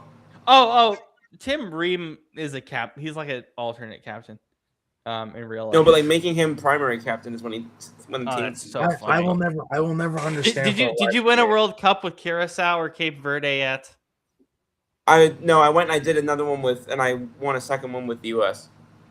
Oh, dude, no, it's too easy for you now. You got to go to Curacao.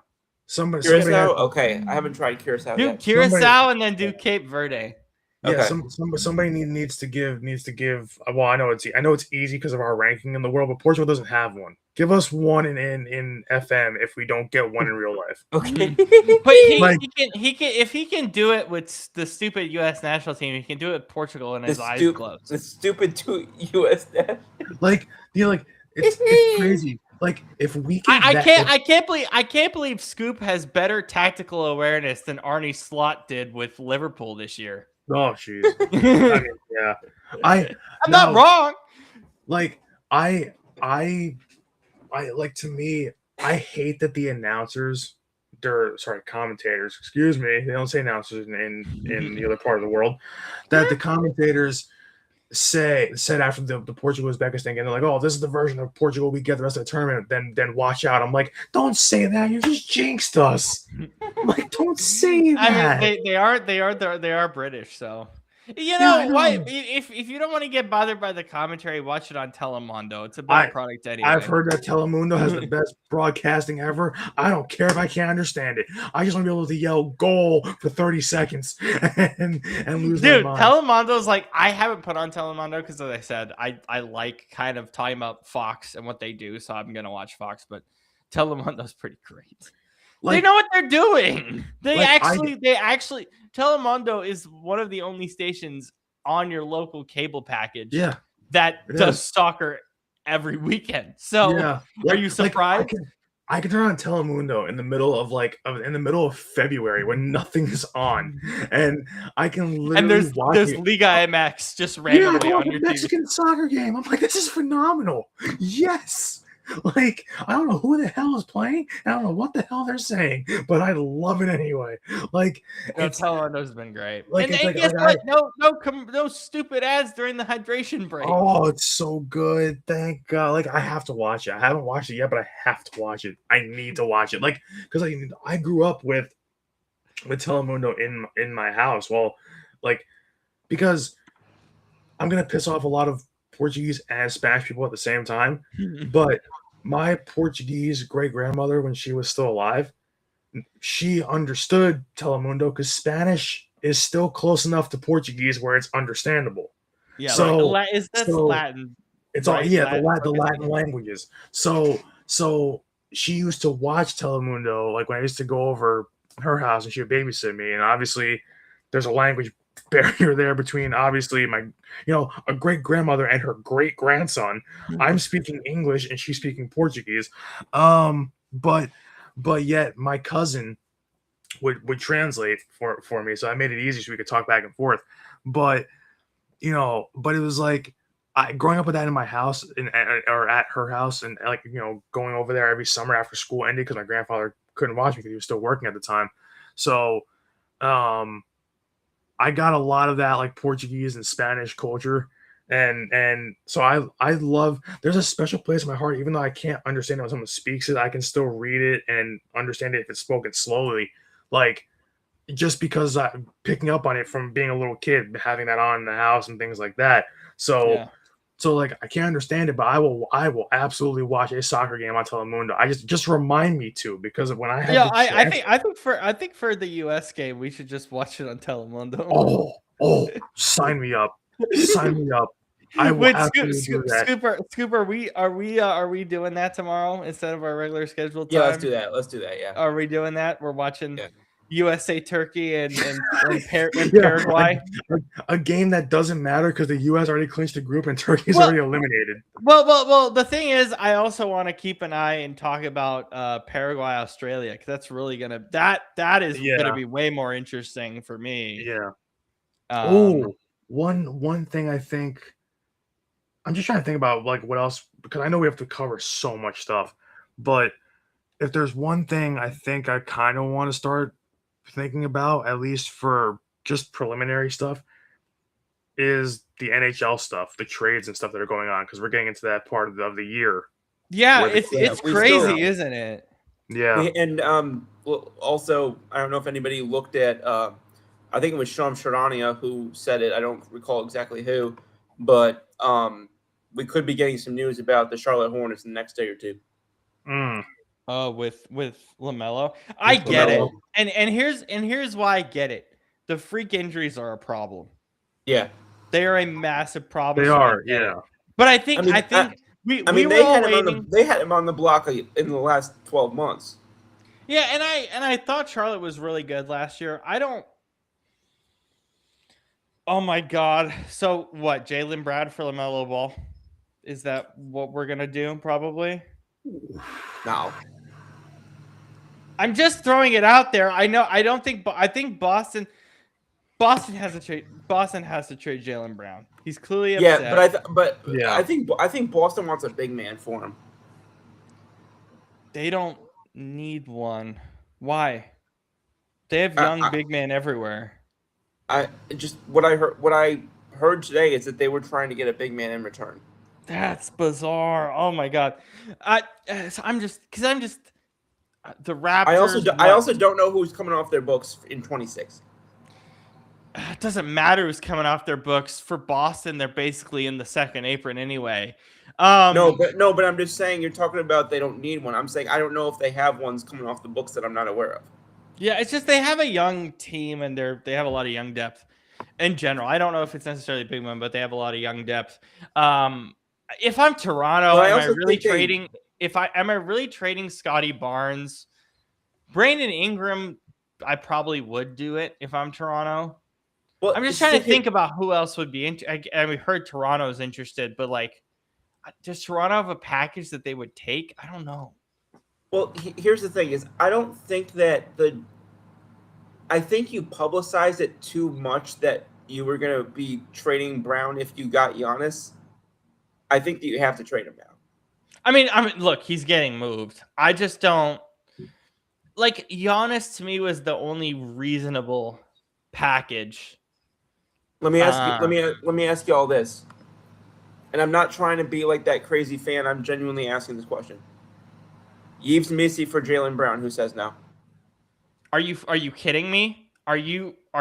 I'm sorry, Scoop. That is one of the stupidest things you ever said on the history of this show. What kind of crack are you smoking? What is that? Yves Missy for Jaylen Brown. Not one. The cap wouldn't work. I'm just saying not. I'm not saying automatically. I'm saying in general, the cap wouldn't work. But I'm saying in general, okay, fine. Is that a deal you entertain? Fine, then give me Zion. Fine, then give me Zion. If I'm Boston, you give me Zion. Would you do it? Would I do it? I've been wanting Zion traded for 2 years. Yeah. Would you do I it? would do. If I would do that. Yes. Okay. Yves Missy, I don't know why you would get rid of him. He's too young to get rid of. And I get the depth isn't that great. And I understand you're not saying straight up, but I think the only salary that makes sense is Zion. So that's where I think they're out.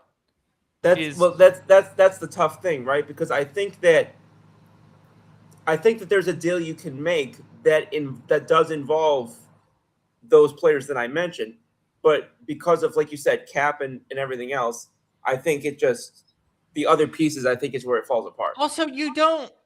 This is the problem with the Pelicans thing. Now I see what you're bringing down. Do you want another guard? Do you need another guard? Do you want a regular shooting guard if you're the Pelicans? Well, because here's the thing. I'm almost certain we're trading Trey Murphy. I think we're trading Dejounte Murray at some point. So and this is the thing that I keep mentioning, and it's like what I said earlier with Isaiah Stewart. Any deal that I'm talking about right now, I'm looking at in the context of a bunch of other a bunch of other things that are happening. Right. So I don't. Again, my biggest thing with the Pelicans at the moment is Zion is the domino, and he's been the domino for years, and he's not falling. The problem is that he spent too much time at Domino's. Oh, yes. Brandon, is Michael Porter Jr. on the table for you guys, like in mid-season, probably? No, I don't think he's on the table now. I mean, it depends. You get something that you like. It depends where we are mid-season. If we're in a good play-in spot, then no. If we're outside of that, like if we're crap again, then yeah. Like if we're no different than last year, then yeah, he's movable at that. Well, also this year he's an expiring, so you have a lot more leverage now that he's an expiring, which is why you kept him this year anyway. And the thing is, I want to see what we do with him with them as a group, because we were starting. It seems like we're starting to finally build back what we've lost over the years since the Kenny Atkinson era. So it seems like we're finally starting to build it back. But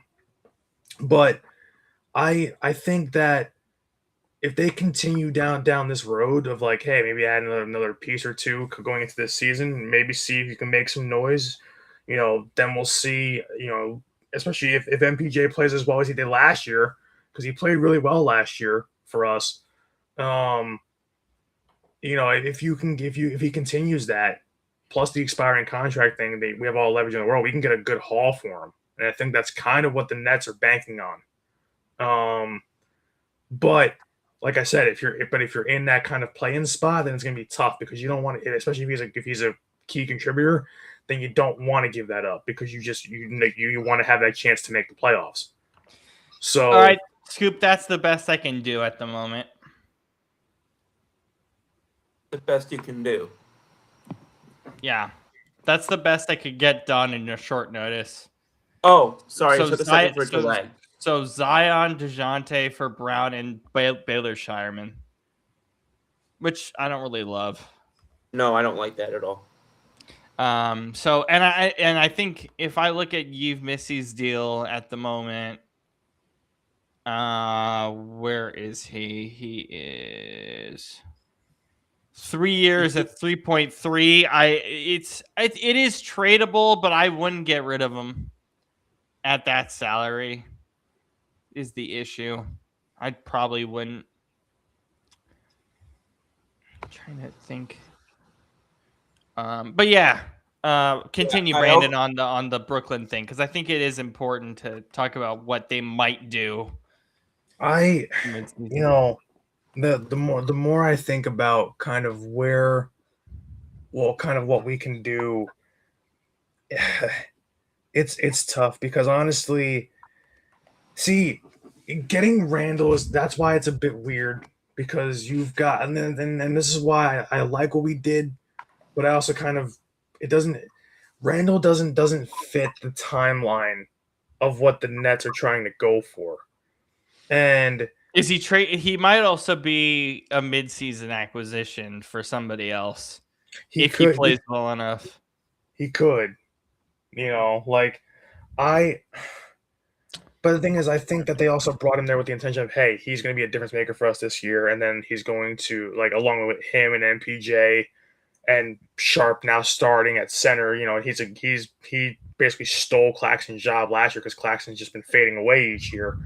I think they believe that those three, especially with their height and with their shooting, with all three can shoot well for bigger guys, and they can all facilitate in a bunch of different ways. So, like, I think I can see the vision of what we're going for this year, but I think that if I'm looking at kind of who's on the table, I don't think Randall would be after just halfway through the season. Like, you brought him here for a reason to be an impact player. Like, you didn't bring MPJ, you didn't bring Michael Porter Jr. here to be, Randall is somebody where teams have tried to build around. You don't build around MPJ.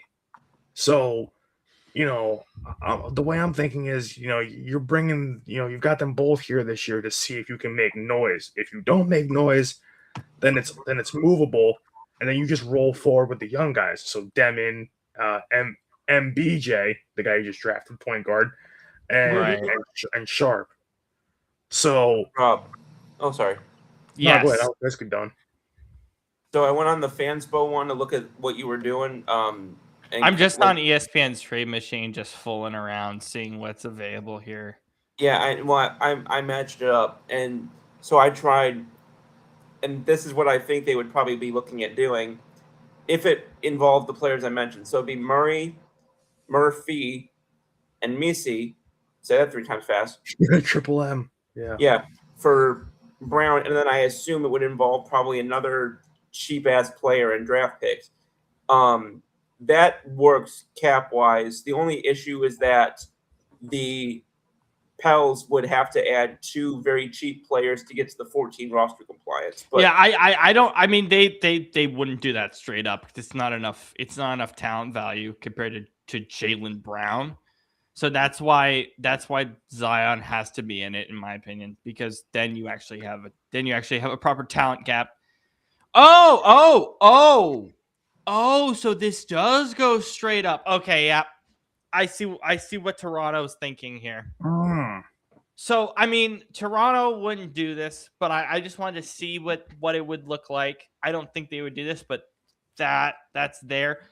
When I'm looking at Toronto, though, and for those audio listeners, I just put Brown and Barnes in a straight up deal just out of curiosity. Well, they're more okay. So I wanna look at Charlotte really quick.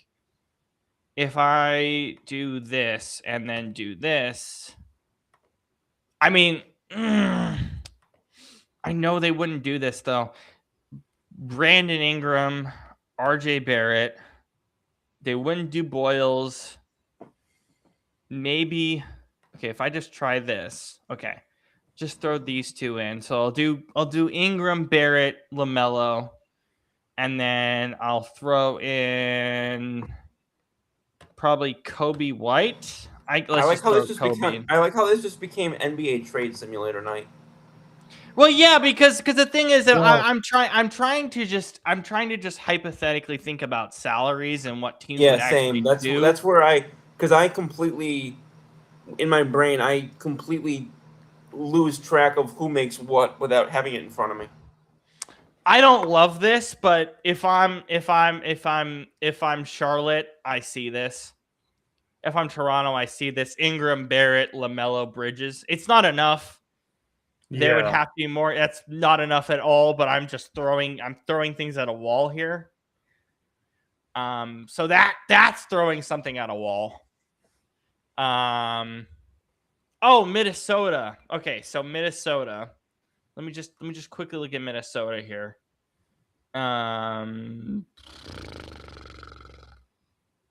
Okay, Minnesota. Gobert goes for sure. Gobert goes because they have Nas. That's what it is. And then if I go Charlotte, LaMelo, Gobert, that goes through straight up. So they would, yeah. Okay, so Gobert would have to be involved. At least in my book. The salaries are $2 million off. Well, that's kind of what I thought that would kind of work because Gobert, you gotta remember, former defensive player of the year, How really old good. is he? Rudy I Gobert, he's in his 30s. Yeah, I was gonna say but he is He's declining. not young. He's you have pros and cons of both. Lamelo's an explosive guard that can be kind of what Anthony Edwards would need in with next to him in that it make kind of give him a duo there in Minnesota. Yeah, And and then again, I think you could just slot Nas Reed into the center spot, yeah, and it wouldn't be the worst thing in the world. no. And the thing is, what was the big problem with Charlotte in the playoffs or not in the play-in, this past season was, not really having a good big. Yeah, So I mean, just look at the roster here as I'm scrolling through. There's a mass lack of size.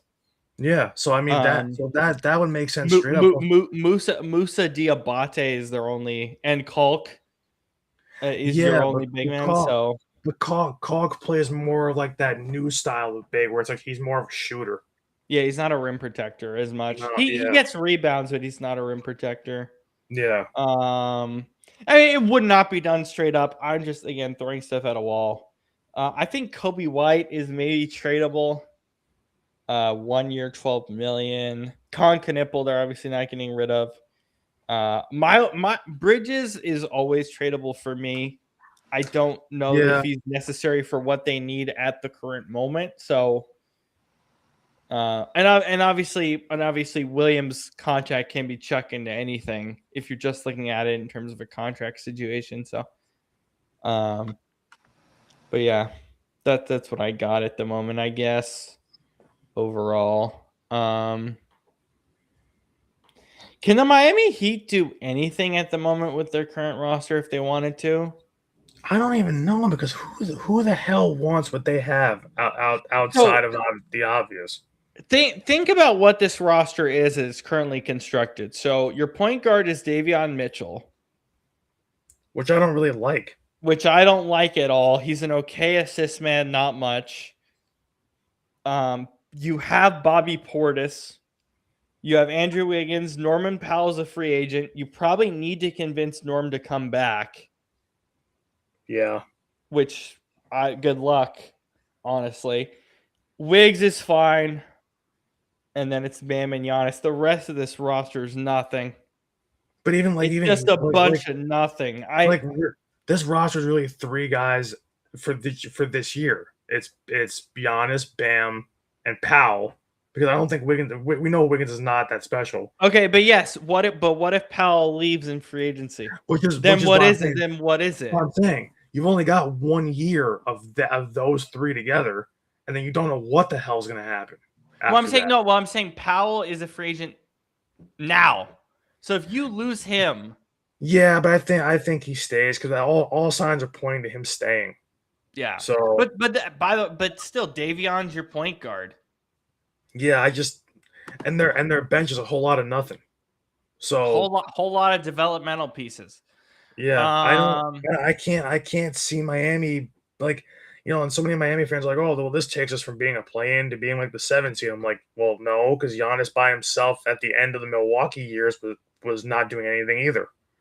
So, yeah. what does he got? Bam next to him? Yeah, what's that going to do? Yeah, you're going to play good defense, but if you don't score because you don't have any guards, you have no shooters, nothing like that, you're not going to win a lot of games anyway.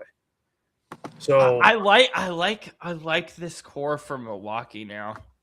I do like it. yeah, I like it. I do like it. People are like, the initial shock of Giannis, moving was like, oh, I remember the first 5 minutes, like, oh my God, how, big for the Heat. After that first 5 minutes wore off and everybody's like actually looked at the deal, Miami got fleeced. If they don't win a title, yeah, I think so. And they don't, I don't know. I don't think they can. They can't with that roster. They can't Miami as it's can't. currently constructed. Yeah, I would agree. I mean, Milwaukee in the East could be a 5 or 6 seed. Honestly, I mean, with this, I think so. Just looking at it.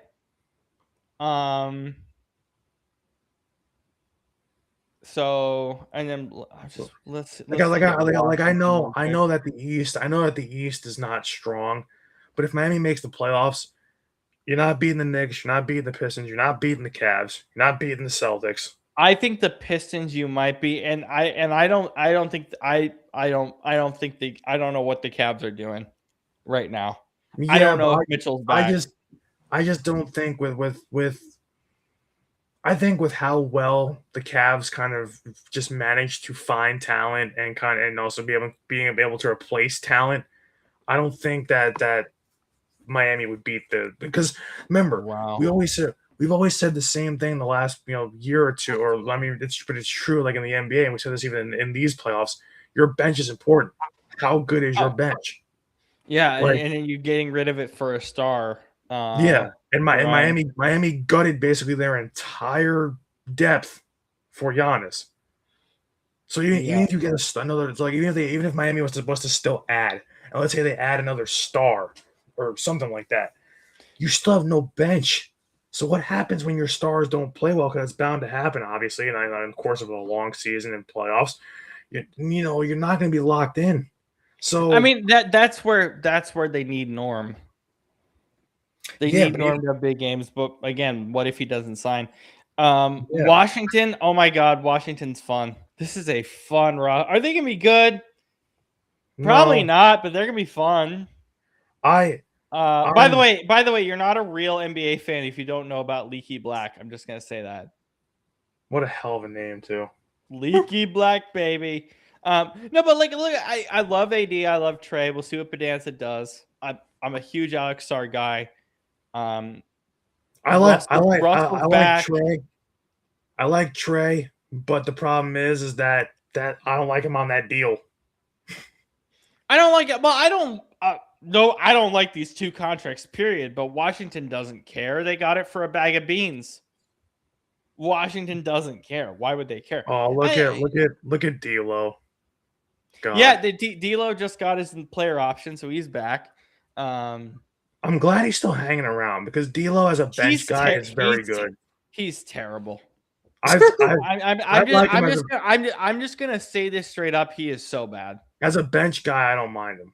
I don't mind it, but I don't love it either. And plus, I mean, look at the guards: Trey Johnson, skipping Trey Young, Johnson, Bilal Coulibaly, Bob Carrington, Cam Whitmore as a great small forward, George. I mean, he barely.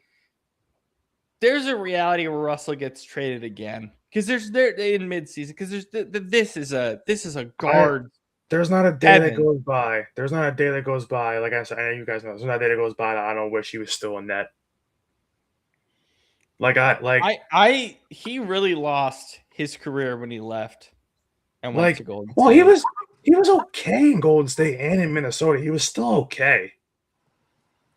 But just after Minnesota, then he fell off a cliff. Completely. And then he came back to us, and he was clearly a shell of himself. I mean, it was nice to have him for a few games again. Be like, hey, D'Lo's back. But, that's I keep saying it all the time. I will never ever ever ever ever ever forgive Sean Marks for blowing it up when that team could have been something For special. KD, Kyrie, and James Harden. I said that. I still would do that. And I keep in would. mind, DeAndre Jordan was in the original 3. Yeah, Oh God. you also, yeah, you all, like, to me, people got to realize I would absolutely rather build something from the bottom and have more years together with a younger core than try to win now in 1 or 2 seasons with guys who are aging stars. I would much rather, I'm 10 times out of 10, screw it, 11 times out of 10. I would still rather have that. And I said it at the time. And then people laughed at me saying, "Oh, you're crazy for not wanting Katie and Kyrie." I said, "Oh, you're about to learn today, brother. You're about to learn today." Because I was right. You know, In the end, I what's was right. funny? You know what's funny? I think there's some people in Miami who feel that way after that deal. Oh, yeah. Anything else, Scoop, before we go? I mean, we kind of, even at the very end there, it's kind of funny. Like, stuff that I hadn't really gotten to say, you guys kind of took it in that direction to cover those things anyway. So I'm sorry, Scoop. I'm an NBA head. Okay, I apologize. Oh, do you guys want to touch on the NHL stuff real quick? Just some of the cool, like, bigger trades. Yeah, Florida. The Well, Ottawa, Florida thing. I can't believe So does that Florida count did as like that. name Mitch or what? you got to, like, Florida. Honestly, like, 'cause I remember Chief, and you guys know Chief. Chief was saying, like, in our text thread, he was like, "Oh, he's like, I don't follow much hockey." He's like, "How big is that for Florida?" I'm like, "That's massive because that reunites It's the insane. Kachuk brothers. It obviously gives them another star player, which they have plenty of already, and they're not that far removed from being a cup winner. So all in all, it makes them, because honestly, last year the only thing that stopped them from making a run again at a cup was injuries, because Kachuk and Barkov are basically done for the whole year, for 90% of the year. So because Barkov was the whole year and Kachuk came back the last 20 games. Yeah. So now having both brothers there and having you lost your the guy that basically was the architect of your teams. Then now he's in Jersey. Thank you very much. But I also think that, like, the Florida, Brady was always going to go play with his brother eventually, and that's just how it is in sports. Like, anytime you have a Especially family, hockey. especially Hockey. in hockey, the Hughes brothers are, 2 out of 3 are in Jersey. Like, so it makes sense. 2 out of 3 ain't bad. Yeah, I just wish it was the other Hughes brother playing defense for us and not Luke. But because Luke is just, I'm sorry, I love my team, but Luke is just not a good defender. I mean, he's kind of flat lining in his career. He's not getting better. He's not getting worse. He's just is what he is. And I'm like, okay, this is not working. But that was a big one for Florida. And then, honestly, what the Capitals did getting Jordan Kyrou, that's insane. Like, I know that there was some Rangers fans crying because they wanted him. I'm like, listen, Rangers fans, you guys are in a rebuild. Shut up. You had. And by the way, the Knicks won a title. You're fine. Yeah, I know. I'm tired of Rangers fans, complaining. I'm like, you guys are garbage. Accept it. You guys blew every chance you've had in the last 15 years to win a cup. That's your fault. So I don't want to hear it. But Jordan Kyrou, obviously, great player for the Blues. A guy who's a point per game player, or at least around there, every year. It seems like the last 5 or 6 years. So Washington, hell, you want to convince Ovechkin to stay one more year? That's how you do it. Because honestly, you pair those two up. Oh, good lord. But it's a nasty first line right there. That is insane. And then they go again today. Well, really yesterday, because it's the 25th already. But then they go a few hours ago yesterday, and they go and get Alex Tuck from Buffalo. And I'm like, okay, so we're just gonna give either Florida or Washington the cup this year. Great. Because your big three in Washington now is obviously Ovi's probably gonna come back now. When you go get Tuck and Cairo, yeah, Ovi's coming back. So you got Ovi, Tuck, and Cairo, and of course when everybody says that Ovi's getting old, like Ovi's defying father time. The guy is still scoring like 30, 40 goals a year. Insane. It's insane. And then so that's your big three there, and then your big three obviously in Florida is the Kachucks and Barkov. So like, I mean, when you have a big three in hockey, chances are you're going to go a very, very long way every year. You look at, I mean, hell, you look at, what Tampa. Well, Tampa had a whole roster full of great players when they won, but you know, they still had depth. Like to me, Florida still has depth. On top of them, just adding, Brady. And you've got, well, that's funny. I just thought about this. Making a little connection is that this isn't the first time. Well, this is the second time in less than 10 years that a Florida team has gone for a Brady and hope it would pay off. So, but Except it was last name Brady this time. Yeah, that time, but it does make a lot. Oh, and it's so funny how I'm saying that, and I'm watching something, an old wrestling WWE thing, and Ben Roethlisberger's on Monday Night Raw. Ben, oh my God! But this is from 2009. This is back when Ben was still in his prime. But Crazy. But then I think about that and how those two teams will be set up for next season just fine.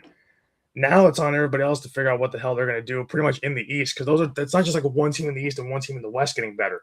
But now the East is becoming a gauntlet because you've got now three teams who look really damn good on paper, and we're not even close to being done yet, obviously, because there's still a ton of all season to go. We've got Washington now reloading.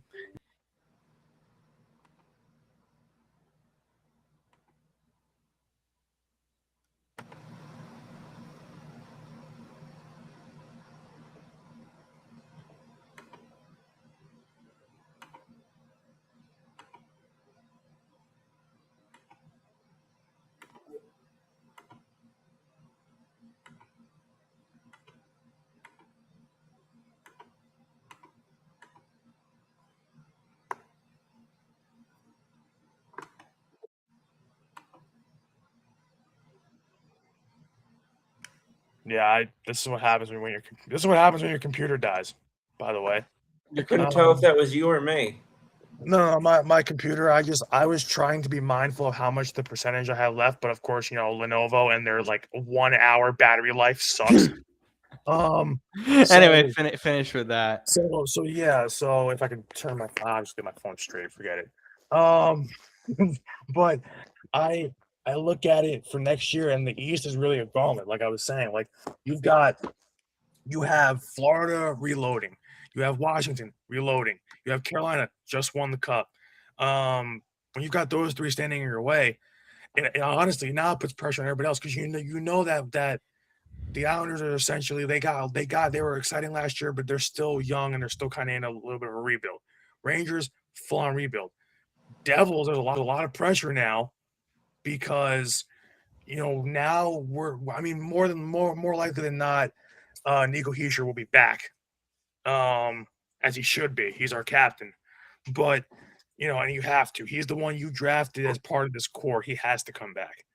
And the thing is, he's still a great two-way forward, and still one of the best in hockey. And of course, the Devils really have to start making moves now because Tom Fitzgerald basically wasted a lot of our window doing nothing. That Sonny now has a hard job in trying to help us compete with those three teams. And because last year you were only really Carolina was the only real threat coming out of the East, and we knew that the whole year, and they ran all the way to a cup. Now you've got three teams now looking to one looking to defend their title and two looking to chase them down. So, I mean, because Detroit's going to take a step back because Dylan Larkin might leave. So, you don't know where he's going to end up. But if he goes, then Detroit's going to be in shambles because Dylan Larkin's is the engine of that team. So you've got Detroit kind of uncertain about where they're going from here. Then they've kind of been one of those teams where it's like they seem like a playoff team, but they're really not. It's like who's going to be, out of all the teams that have good young players or players entering their prime, who's that next team in the East that's going to step up? Because Florida's won cups already, obviously, and especially recent ones. Like I said, Carolina just had their cup now. And then you've got Washington, recent cup winner, always coming back. They're looking to get another one. So like all these teams are looking to get another one next year. But like that's why like when I look at what we're doing in this offseason, I'm like, okay, the two names I hear attached to Jersey right now, just from rumors and just from some media guys that kind of believe that one of these two things is going to happen. I hear a lot about Connor Hellebuck, and I hear a lot about Jason Robertson. And I don't know if the Devils can get either because, Tom Fitzgerald. It's a lot to give up, too, for either of them. It's a lot to give up. And not only is it a lot to give up, but it's just the fact of just they command so much money that, you would really handicap yourself and not be able to get anything else that you need onto that team, especially in the bottom six to kind of fill out your depth and things like that. So, you're looking at it. This is why I hate Tom Fitzgerald, because his parting gift for the Devils was to give Markstrom a 2-year extension. Screw you. God, Tom Fitzgerald. My God, I wish nothing but evil on that man. This is what a hardcore sports fan does. Because I'm like, my God, like I can deal with having one idiot GM and Sean Marks. I have two running my team. You have one that drafted another guard. You have six guards on your roster. Like this is the first offseason where I'm okay with Sean Marks. I like the Randall edition and I like MBJ as a draft pick. I like it a lot. But so I can let it pass for this offseason. But Sonny has a real tall task in Jersey because he has to basically undo the freaking failed PSE&G faulty wiring job that Tom Fitzgerald did. So like what? like faulty wiring. Yeah, what PSE&G is? No. Your power source in New Jersey. Yeah, power company. So they basically, Sonny has a tall task. I don't know if he can get Hellebuck because Tom Fitzgerald, dumbass, gave Markstrom the 2-year extension. Plus, I think he also extended Allen too. Why? Why are we doing this? But so you got that. So I don't know how the goalie situation would work if you brought Hellebuck in. I mean, obviously he'd be your starter, but I don't know. You can always shift people around. That's how the NHL works these days. Well, yeah, and then it would probably end up being Allen because he's just the cheaper of the two, I guess. You don't want to have to eat the contract on the extension on Markstrom as much. But I also think that in terms of Robertson, when Scoop broke the false news of the Devils getting Robertson, or like in a rumored trade, months ago, I lost my mind. And when I realized, I was so pissed. You need to check your sourcing. I did not know that was a false source. It had a verified account. Because you pay for verified accounts on Twitter now. You can get a verified account tomorrow, Scoop, if you wanted. Cost you $10. I know that now. Yeah, that was when Scoop sent that to me, I thought of my chair. I was like, we got Jason Robertson. Let's go.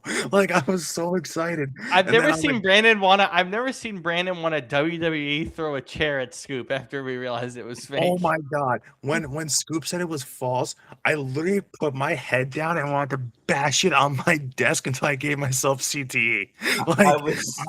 I was so pissed when I found out that account. Your name is literally Scoop, and you. Because again, I I was sharing what was like again was branded as a devil's account, so I assumed Brandon would know it, et cetera, et cetera. And it was I don't remember even what the name of the account was, but it basically was like everything that if you didn't actually follow the NFL all that closely, which I've acknowledged, yeah, it, Yeah. Like- big faux pas on my part. You know what? You know what kind of like worries me though with bringing in Jason Robertson is that he commands so much money, like just like Hellebuck. But it's like Robertson commands a lot, and Robertson is worth money, but he's just here's the problem too with bringing in guys to play in Jersey. Everybody's like, oh, why can't guys come to Jersey? Because we have the highest income tax in America. That's so like guys don't wanna income play tax, bad traffic. Yeah, Nothing's income good in tax. Jersey. Yeah, income tax, bad traffic, 90% highway, 10% beach. Yeah, good luck coming here. Oh my God, I sent you this, but MKBHD put out a video years ago, and I found it and watched it, where he was on New Jersey Turnpike doing the Tesla robotic driving, and he had to like stop it a bunch of times because it wasn't working. Yeah, because bro, New Jersey is the only state in America where you will get lost if you even venture 5 minutes past your exit. So like, how do you think Tesla autopilot works? It's like that. The biggest problem with New Jersey, well, our roads are bad enough, but here's the problem: you're already trying to follow like all the signs and stuff, which are confusing and give you a headache. You're already trying to follow. Oh, we got the sequel to Roundabouts here. Yeah. So well, yeah, because Portugal is one thing, and now New Jersey is taking a hint from Portugal, and now we're adding roundabouts as if we couldn't screw up our infrastructure anymore. Your infrastructure doesn't exist. It's the World Cup. There's no infrastructure. New Jersey has I think it's like one of the top 5 worst infrastructures in America, or something like that. Oh my God, that reminds me. So Raising Cane's just opened at my local area. Yeah. And so it opened on Wednesday. On Tuesday morning at 7 a.m., there were 100 people in line for Raising Cane's. This is kind of a side because listen, we don't have this is our first Raising Cane's, so people are freaking out about it. But it's just a chain chicken fast food shop. I want alligator bites, okay? Those are so good. You can go to Florida and get alligator bites off of. I don't live in flipping Florida. Level there. Why? Why? I live in the other side of the country, and it costs money. Don't you ever want to escape the rain and 65 degrees that Seattle gives you? 115 in Florida. You're gonna pretend that it's dry in Florida, of all places? In the summer, it's dry. It's humid. Well, yeah, no, it depends. It depends on what part of Florida. If you're in the northern part of Florida, you're okay because it doesn't. But if you go anywhere, I would say past from around Orlando on down, every day in the summer at 4 or 5 o'clock, it pours rain for about a half hour like it's a tsunami, and then it stops. It's the weirdest thing in the world, but it happens every single. Oh my God. summer. Yes. Is anybody pre-ordering GTA 6 tonight, or No. isn't? No, It's a little late for that. What do you mean? It's a little late. I'm buying it. I thought you had to do it by midnight. What do you mean? You can pre-order it whenever you want. The game doesn't come out until November. I'm sorry. I thought that it said somewhere that it was at midnight. It launched at midnight. But it goes the whole. Okay, my bad. Of course. How much is the pre-order? Does anyone know? Standard is 80, Ultimate's 100 without tax. No. I'm probably not gonna buy that at launch, especially with the new consoles coming out next year. No thanks. Yeah, Scoop. Sorry, you bought a PS6. Guess what? PS7's coming out next year. So I didn't have fun, buddy. I didn't get no PS6. I got a PS5. But I mean, I it's mean, PS6 is coming out next year, so GTA 5 has been out for 13 years. Basically that GTA 5's shelf life will end this year, so it's been a 13-year run for GTA 5. So there's no reason to buy GTA 6 at launch when it's got basically a 15-year basically shelf life. shelf life, and Right. And so it's probably gonna get ported to Project Helix and PS6 anyway down the line. it will. It absolutely will. It absolutely will get ported. So They ported GTA 5 like when the new consoles came out. They ported GTA 5 right to the new consoles. dude, they ported So- GTA 5 twice. Yeah, so they're gonna do that with GTA 6. I probably won't buy it at launch. I'll wait to see when the new consoles come out. I'll buy the new console and then I'll buy the game. Yeah, that's what I'm thinking about doing. I also am not a big fan of pre-ordering it because I can't wait for us not to be able to do our show because of GTA 6 because we don't have the internet infrastructure in America to deal with the amount of people that are going to play GTA 6. So it's going to be kind of hell anyway. So I kind of just want to wait till the hell is over and then buy the game. Plus, I'm not gonna have time. We're doing like 3 shows a week. When am I gonna have time to play GTA 6 at launch? I'm not gonna have time till after the Super Bowl. Yeah. The only video game I have any intention of purchasing over the next 6 months is if Madden doesn't suck. If Madden doesn't suck. If. Oh, have but you it will. have you seen the trailer? I'm excited about that. I'm excited to do an article on it. I was gonna do one earlier.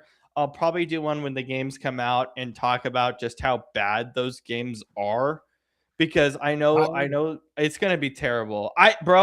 Even CFB is gonna be bad. I don't care. I do not care. I'm sorry. I don't want. I listen. As much as I love the tush push, I'm annoyed that we have to green the tush push in order for it to work. Yeah, it's literally like, I'm sorry, Madden's becoming 2K. FIFA, I think, is going to do an open world mode this year. Apparently, What do you mean green? I don't understand that. Do you not like? You literally have a meter, and you have to green it in order to get the tush push to work. Oh, okay. Well, I didn't see the meter thing. Okay. Yeah, they're putting meters in everything now. Stupid. Like, why does sports need to be an RPG thing? Like, if you want to play an RPG, play an RPG. Play Baldur's Gate 3. Why? It's I don't understand. It's like every year we kept complaining about how bad the 2K shot meter was, and now you have to green your layups, and I think even green even on defense. Like, yeah, you gotta, bro. 2K this year, it came on Game Pass. I played it for 2 days and I was done. I haven't. I don't care. I have not played 2K religiously since 22. That was the last one I played religiously. I hate 2014. 2014 was my 2K14 was my last time I really enjoyed 2K. Mine was sandwiched in between y'all. Mine was, I think, 2K18 or 19. My favorite shot meter of them all was 17 with the green circle where it's just you went up. Like it just was a half circle. Right. And the thing is, it's right under your player. So you can see it as you're shooting, and it makes it easy to look at. Right. I think you can change it. I think you can change it in the settings though. I love that shot meter though. That 2K17 shot meter is my favorite shot meter ever. It was so easy. I love it. Yeah. All right. Well, I think that's all we got, Scoop. If you wanna. Okay. Well, if I remember correctly, we have a full house for tomorrow. Yes. So are we just going live when the game starts? Is that what we want to do tomorrow? So is that how we want to do this? Because I think so. Because I don't want to. So I think we just go live when the game starts at 10 Eastern. All right. So at 9 Central tomorrow, we'll go live for the World USA Cup. Turkey. Yeah. So we'll go. Pointless game ever. I still don't pronounce it Turkey. All my friends who are Turkish just say Turkey. Like we all. Yeah, I don't like. I'm sorry. There's like this big thing where it's like we have to say Turkey, we have to say Czechia or Czechia, whatever it's called now. It's like I'm gonna just say this right now. I love that. I always get scared writing Bosnia and Herzegovina's abbreviation because it just looks like bitch. That's BIH. Yeah. I know. And I'm like, I'm not. I'm just him a Bosnia. You're not wrong though. Yeah, you're right. It's so funny. All right. Well, I'm excited for that. Well, thanks. I've suggested it, Scoop, because I was like, you know what? Screw it. We got to do a watch along on this feed at some point. What better Yeah. time to do it than the World Cup? Yeah, that sounds. I think it's gonna be fun. We'll have a good time tomorrow. So y'all get your and keep yourself fueled and ready for a late evening with that Lion coffee. Go Yes. and get your coffee at hawaiicoffeecompany.com/C/coffee and use that code Patrick10 for all the sweet deals. Oh my god, I'm making cold brew with the coffee now, and it is brilliant. I literally have a cold brew machine, and I'm putting the grounds in it, pouring water, and having cold brew. It's My grandparents Nice. are fantastic. wicked, by the way. I But like my grandparents are coffee connoisseurs, right? But yes. like they've drank so many over the years, like, and so many name brands.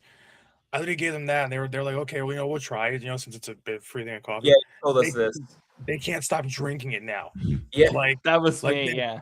they are like that now. They don't want to drink any other kind of coffee. They're like, nope, just they're like, Bro, my bowels don't know what hit them. This is how much oh coffee my is going God. on. I wasn't gonna go that far. I mean, coffee does help you go, but Dude, that's literally the entire point of Seattle. Our entire point is waking up, having coffee, letting our bowels go, and then going to work. That's Seattle in a nutshell, with rain. Okay, we're wrapping this thing up. We'll see y'all tomorrow if we still have a show by then. Thank you. What? That's not inappropriate. I didn't say anything rude. I just said what it's like drinking coffee. Anyway, oh yeah, my mom called me from Boston the other day, and she said that she got, I don't even know what it is, some sort of coffee foam frother thingy for us to use. What? So From Boston? she had a conference in Boston. Is it so- Dunkin'? Sorry, Is it Dunkin'? it's not dunk. It's like a thing you use when you're making your own coffee.